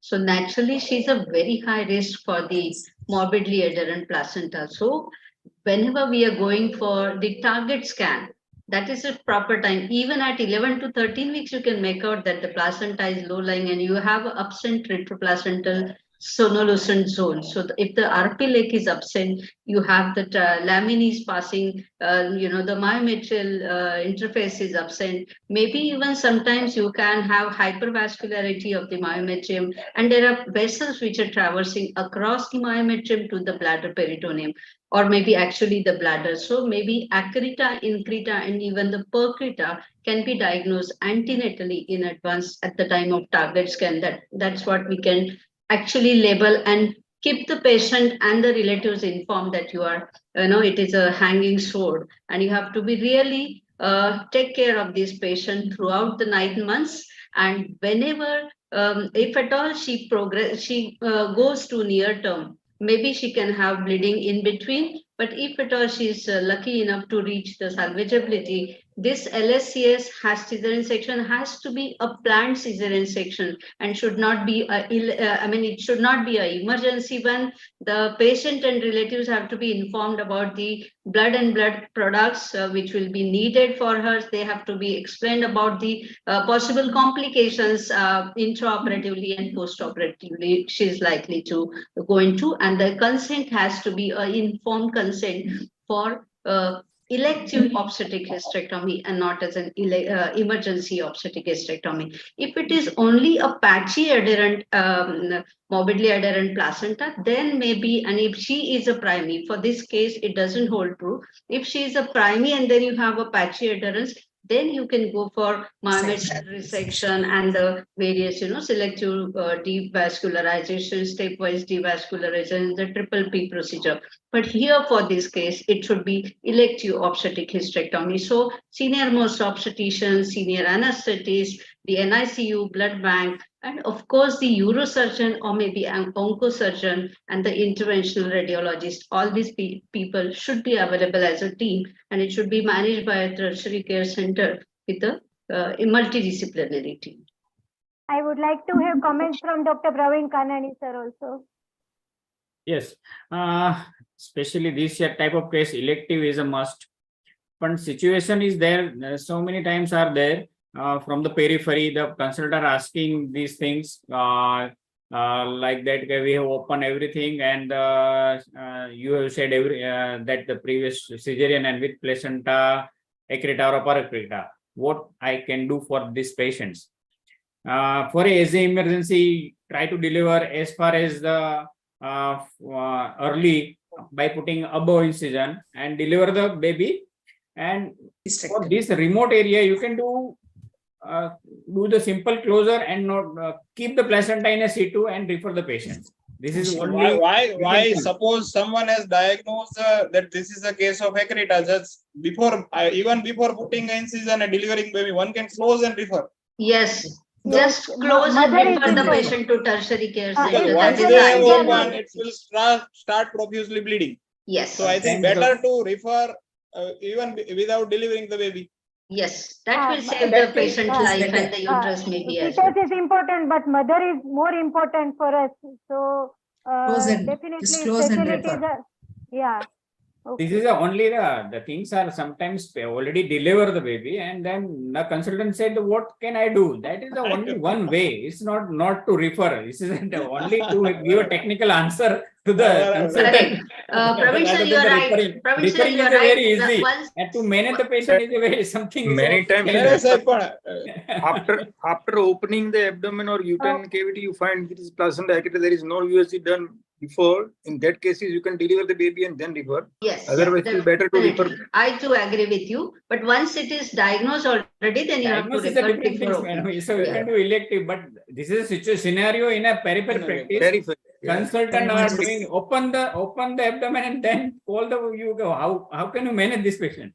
Then deliver and then close and then send. This is one way of the management rather than the things. Definitely. But with proper IV access, and if blood or anything, plasma volume expanders, whatever is available, with that they have to shift, that we have to explain them. I think intraoperatively also you have to take abundant precautions here, right from the incision, the abdominal incision, and you have to map the placenta just before taking the patient here for cesarean section. You have to give a vertical classical incision, preferably a transfundal incision, and deliver the baby, and at least see to it that you don't reach or incise the placenta. That is, there should be absolutely no attempt at removal of this placenta, otherwise she will bleed torrentially. I would like to ask the other persons like Dr. Kanani and others' opinion also, as Dr. Prakash told that he would like to open the abdomen by fen and steel only. I also Transverse incision is better. No need. I have never opened in vertical every case of placenta. But the what? Okay, it's not a bikini incision. Don't go with a bikini incision. Very low. Okay, in other patients, just don't put a John Cohen. Someone higher up. John Cohen's mallet. Or it's a surgeon choice. It's a surgeon choice. Midline vertical is also not. I think even though we theoretically say that you should give a vertical and a very ample exposure, all of us are mostly doing it a transverse incision, which is actually a liberal transverse incision. Liberal transverse is better. Yes. Okay. Any role of preoperative embolization? There is a definitive role, but it is not possible everywhere. Not possible. See, I have discussed with stenting of ureters. Yeah, I have discussed with interventional radiologist, and we had planned also in some of the cases. What he definitely tells that he can put balloon in both the iliac, and he can inflate both the balloons, and after delivery of the baby, they can do this interventional procedure, embolization. And then we can proceed for further hysterectomy to minimize peroperative blood loss. That is the only thing. But definitely in some of the cases and where facilities available, then this is possible. But the good surgeon and the good technique is can prevent these things. Yeah, I think more importantly, all previous cesarean sections, we need to ask the sonologist from the initial stages to give us the proper mapping of the placenta, explain to the family and the patient what are the implications of a placental accreta syndrome, and see that at no point she comes as an emergency. She is preferably operated in a secondary or tertiary care center. I think we should move more towards that protocol rather than her landing up as an emergency in somebody's clinic, in somebody's hospital in the middle of the night. Madam, very rightly said, each and every previous CS sonography look for the placenta and placental site. So not only cesareans, even patients with repeated pregnancy loss, repeated abortions, and even for, I would say for whatever uterine manipulation or uterine surgery for that matter. To see that there is a proper placental. So we anticipate and we can do a better job. Okay. Any further comments by any of the surgeons regarding technique of obstetric hysterectomy? Dr. Prakash has already informed that deliver the baby, internal iliac ligation, and then further proceed for surgery. Anybody you can do a subtotal hysterectomy even without internal iliac artery ligation. You are wasting your time. Better to go for a No, fast sir. No. hysterectomy. You need not go into internal iliac. You can do subtotal, clamp the uterine No, arteries. never. Placenta accreta always. Placenta was subtotal is mostly covering up again, to the level of bleeding the is cervix. If you do subtotal, then there is too much vascularization of the lower segment. Even the bladder margins has been too much Yes. vascularized. Anyhow, Okay, you have to so go for a you have complete to perform a evacuation. total hysterectomy Cannot go only for in placenta accreta. subtotal. No Cannot subtotal. go. Only. No subtotal. And Yeah. after ligating the intrainular ligation, there is a definitely decrease in the blood flow. Okay, Correct. even in placenta accreta spectrum, you have a torrential blood loss, but with intrainular ligation, you can control it. And it hardly take 10 minutes. It hardly take 10 minutes of ligation of the bilateral uterine ligation. Simultaneously, you can trace the ureter thoroughly if you have already opened the retroperitoneum. I also go with that suggestion that before proceeding, before obstetric hysterectomy, if we do internal iliac ligation, blood loss is definitely reduced and we remain safe. And definitely urologist and oncosurgeon also has to be there in support if percreta or increta is definitely diagnosed. I attended one of the webinar of PPH of South India, where there was a video in which it was shown that in case of a cesarean hysterectomy for placenta accreta, one can also catch hold the bleeding tissue either with the green hermitage, or you can use the tourniquet, either catheter or any other thing as a tourniquet to minimize the bleeding from the lower segment. So that video was very interesting. Yeah, if you had seen Dr. V.P. Piley's videos, he actually has his own aortic clamp. Yeah, Aortic aortic compression clamp. Aortic clamping also. Yeah, so you compress the aortic clamp. So if you don't want to waste time in internal iliac ligation, that is Yes, also the aortic best clamping, method, which we are also using, and many people are following all over India. Yes, agreed. So moving towards next case, 31-year-old primigravida at 32 weeks with IUI conception walked in emergency with history of preterm rupture of membranes. Clinical and sonographical examination revealed transverse lie with fetal bradycardia. She was taken up for emergency cesarean section, and if someone gets a call from resident or person who is operating that there is lot of difficulty in taking out the baby. So, so probably this is a transverse lie. So I would like to request to the other panelists to guide us. Dr. Manisha is already, I think, left. So Dr. Madhav or Dr. Divya, if she is there, can guide us. If it is transverse lie, how to deliver if we face such difficulty during cesarean section? If it is a transverse lie and already a bradycardia is there, I think we should go for the breech delivery. We should try to hold on the search for the foot and try to catch hold of the foot first and deliver it slowly and gently. We should get it and through breech delivery rather than going through the cephalic delivery. So that will help in that smooth delivery of the baby. Yes. So, and any other inputs by anybody? In this case, ma'am, catching hold of one of the foot and delivering by breech extraction is the only better way. And if the liquor is drained out and uterus is well contracted above the fetus, delivery becomes very difficult. So in that case, again, we have to put a J-shaped incision or inverted T-shaped incision so that we can put our hand in spaces there to deliver the baby.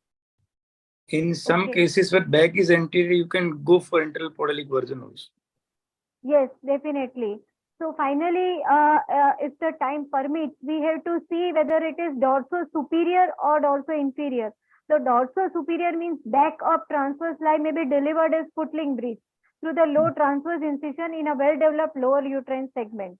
Most of the authorities believe that low transverse incision cannot safely accommodate the delivery of dorso-inferior, means back down transverse lie due to potential technical difficulties associated with the extraction of the fetus. Consequently, a vertical incision in the uterus is usually employed in these cases, and when the lowest uterine segment is poorly developed, such as with many of the preterm gestation.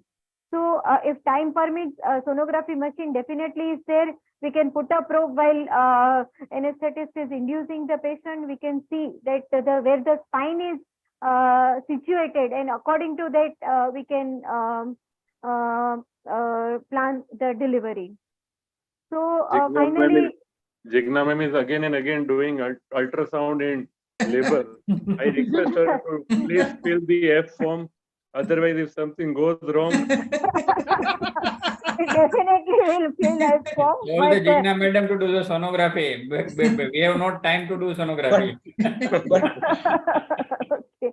I always, it is the third eye like this. I always would like to put a probe everywhere. Rather We are opening third eye before the surgery. So, peroperatively, there is extension of the uterine incision laterally, causing uterine artery injury and developing hematoma. So now how to tackle this situation? A question for the big surgeons. And what would you have been your approach if you were involved since beginning? That is the question. Anyone can answer. Try to evacuate the hematoma, give the wash, catch the margins. If you are not able to catch the apex, then take a stitch and give a traction again with the to the angle wherever you have taken a stitch, and try to suture the whether it is a whether extension or whatever the lateral wall extension is there. Okay, if it is very much bleeding and too much disruption of the uterus, then you have to repair the uterus properly. Okay, and one can ligate the uterine, or if it is torrentially bleeding, then one can ligate the systemic devascularization, interneck ligation also.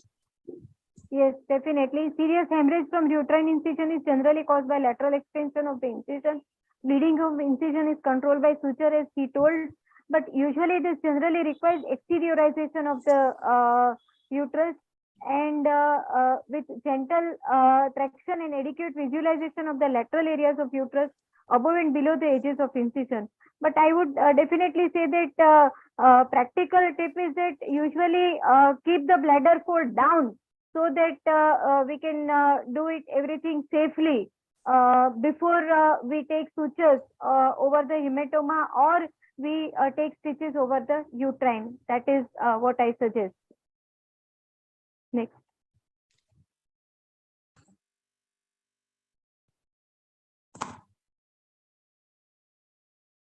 And enlarging hematoma beyond the end of incision or laceration suggests a retracted blood vessel with ongoing bleeding. And given the proximity of the ureter to the vaginal angle and bladder reflection, placement of hemostatic sutures laterally to control bleeding from an extension of this laceration should be carried out with extreme caution. In these circumstances, ureter should be identified prior to blind placement of the additional sutures to catch the retracted vessel. That is the message which I wanted to give. So the last and the third case, it will take only 5 to 7 minutes. So 26-year-old unbooked case, that is unsupervised pregnancy, unbooked case, came at 37 weeks, presented in emergency with failed induction. She was induced at local hospital at 37 weeks in view of oligohydramnios, given 3 doses of meso 25 microgram, followed by Serviprime 3 doses, and then oxytocin up to 45 MIU per minute. So she did not have any contraction despite receiving all, and PV findings were os closed, uneffaced cervix, decision of cesarean section was taken, and opening up of abdomen. So what would be there if in spite of giving so many things, if there is no progress of labor, what should be kept in mind? And this is a case of abdominal pregnancy, as you told. Abdominal pregnancy is a very, very rare ectopic pregnancy. It happens 1 to 1.4% or 8,000 to 10,000 per labor. And management, first of all, up to term, it is very rare that abdominal pregnancy reaches up to term.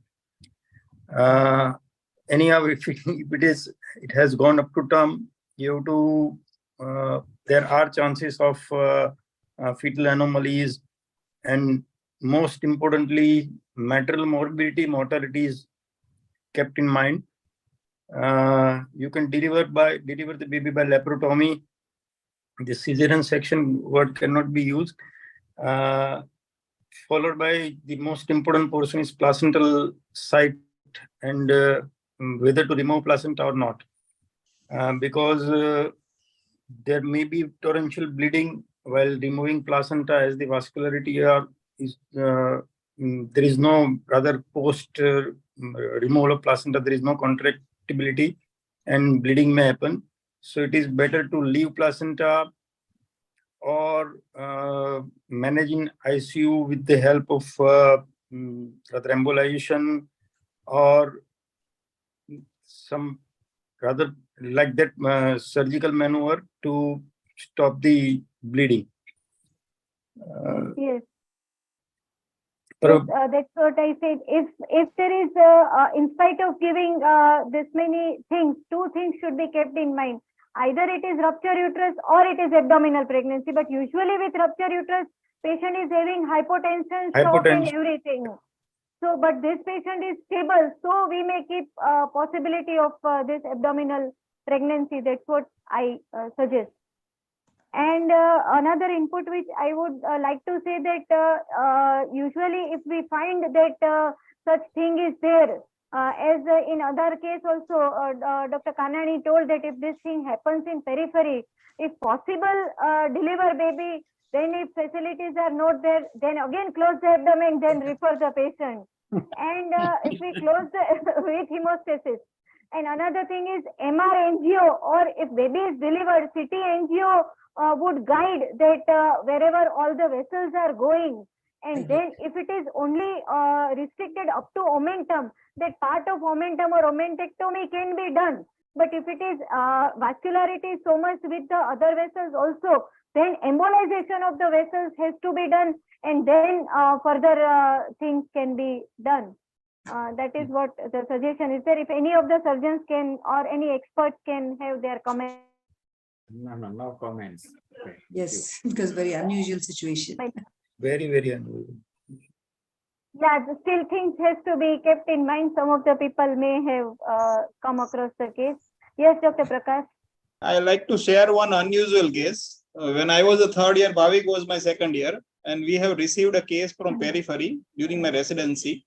A lady who was just residing on the footpath, and she has previous 2 cesarean section and came in emergency with abdominal pain. In labor room, we have examined. There was a distension of the abdomen. Abdomen was too much tender, and it was looked like intestinal obstruction. We have done a UPT, it was negative. I have done an ultrasound as a resident. I don't know much ultrasound. Even today, I am not knowing much ultrasound. But at that time, I have done ultrasound. And the uterus, I have found out, which was a small size uterus. So we have referred that patient to the surgery. They have taken a transfer. Somehow they have suspected this is a case, something is patient is having related to obstetrics. They have done an X-ray abdomen standing, and they have also done a ultrasound with associate professor of radiologists, and they have found intestinal obstruction only. They have done a laparotomy next day morning, and they have found out that the pain she was having due to intestinal obstruction, due to the hernia. There was a strangulation of one of the loop of omentum and intestine, but simultaneously she was having a rupture uterus. And it was a very old rupture uterus. Baby was totally macerated. No, there was bone was even liquefied. Okay, and someone came from the media and claimed us that why we have missed this case of rupture uterus, but it was a very, very unusual case. Even associate professor of radiologists have seen an X-ray or abdomen, and there was no bone was seen inside the abdomen cavity. So that is very, very rare case. And total liquefaction of the baby, and baby was there inside the abdominal cavity, and uterus was retracted. We don't know that how many days back it was the rupture uterus, but patient came in emergency with intestinal obstruction. Nice sharing. Again, I would like to add one more rare thing that again happened with me and Prakash sir in residency. That similarly, the primary patient was not progressing. so many inductions and everything was used. Cervix was found very much higher up, os closed. We couldn't understand that why the cervix is not getting opened up. And on cesarean section, it was found to be a case of uterine torsion. So some of the rare things are there, and they may happen with you. Yes, obstetrics is like that only. Rare, unusual, and surprising things happen in day-to-day practice. I thank you very much, all the experts and all experts. If anybody would like to have any comments, and then we can close this session. I thank to all for inviting me as a moderator, and my Dr. MC Patel and all panelists who have actively participated, and all the speakers. Thank you very much all. Well done, Dr. Jigna and Dr. Divya. Very well conducted and moderated the panel discussion. And I think the panelists are excellent, updated, and with lots and lots of practical experience they're having. Thank you so much once again being with us. Big round of applause for two learned moderators. Yes. For making the moderators this and all the very panelists have done moderating. extremely well. And all the panelists, Prakash, Kanani, then Khatri, and all the expert panelists also. Thank you, sir. Neha, Bharti, and all other panelists also. They have made panel very interesting and very practical. It was very practical points of discussion we usually come across in our day-to-day practice. So thank you. Thank you, sir. Thank you very much. Dr. Jigna, I have an offbeat question. How is your photograph on the PowerPoint? My son is only 12 years old. He's sitting with me and he's guiding me. I don't know how he has managed to put my photo. First time, what setting is that? Which software has he used, Dr. Jigna? Which software is he using? OBS or what? Software, photo maro આવે છે. PowerPoint he is telling, madam. Alle, કેવી રીતે photo અહીંયા tell by doing animation on PowerPoint it comes to the screen. By doing animation on the PowerPoint it comes to the screen. Okay. You add the image on the PowerPoint. Only. Very nice, very nice. Interesting. Good. Thank you. I am not much versed with my this laptop and also my kids guide me every time with my presentation. I think same is true for everybody. Very nice. Thank you. Thank you, everyone. Thank you. Thank you, everyone. Thank you. Thank you, sir. MC Patel, sir. We thank all the everyone. moderators. Good night. Thank you so much, Suman, for your official welcome address. Yes. Yeah. Asha is supposed to do, not me. Asha is there. Okay, so it's Dr. Asha today for a change. Yes, no issue. Yes, welcome, Asha. Namaskar, sir. Namaskar. So, I thank Karnak. Acha, Bhavik is also here. Yes, Bhavik. After a long time. Yes, madam. पगे लगता हूँ आपको पैर छूता हूँ. So I thank Dr. MC Patel, sir, for this 135th episode of Happy Masterclass, and also thank the MOC, Dr. Suman Sinha ma'am, the conveners, Dr. Sneha, Dr. Bhave, Dr. Bharti, Dr. Kalpana, Dr. Jyoti Banglowala, the chairpersons, the panelists, the speakers, the guests, chief guests, and no less the Corona Remedies for organizing this program. I also thank the whole audience who has participated and helped us to make the program worthwhile. Thanks a lot, and hope to see you again at some other forum in a few days. Thank you. Bye-bye. Good night. Next Tuesday. Thank you, Dr. Asha. Thank you, sir. Thank you, MC sir. Thank you so much. Thank you. Thank you, all the societies, Jamnagar and Kutch Bhuj, Rajkot. Yeah. Porbandar, Junagadh. Porbandar and Junagadh. Log out कर रहे All हैं of them. Offline. Thank you so much. Offline नहीं हुआ है. So, Offline होगा, then I'm giving you a call, sir. yes. Right. Thank you very much. Okay, all. thank you so much. Thank you, Good sir. night. Thank you Bye-bye. all. Thank you, Good night. Dr. Jigna, and say We hi can- to we your can son. conclude. Bye-bye. We can conclude. Thank you, sir. From Corona, Bhavin is there? Yes. Yes, we can conclude. Okay, sir. Thank you. So I am ending the meeting. Yes, yes. Yeah, thank you. Thank you.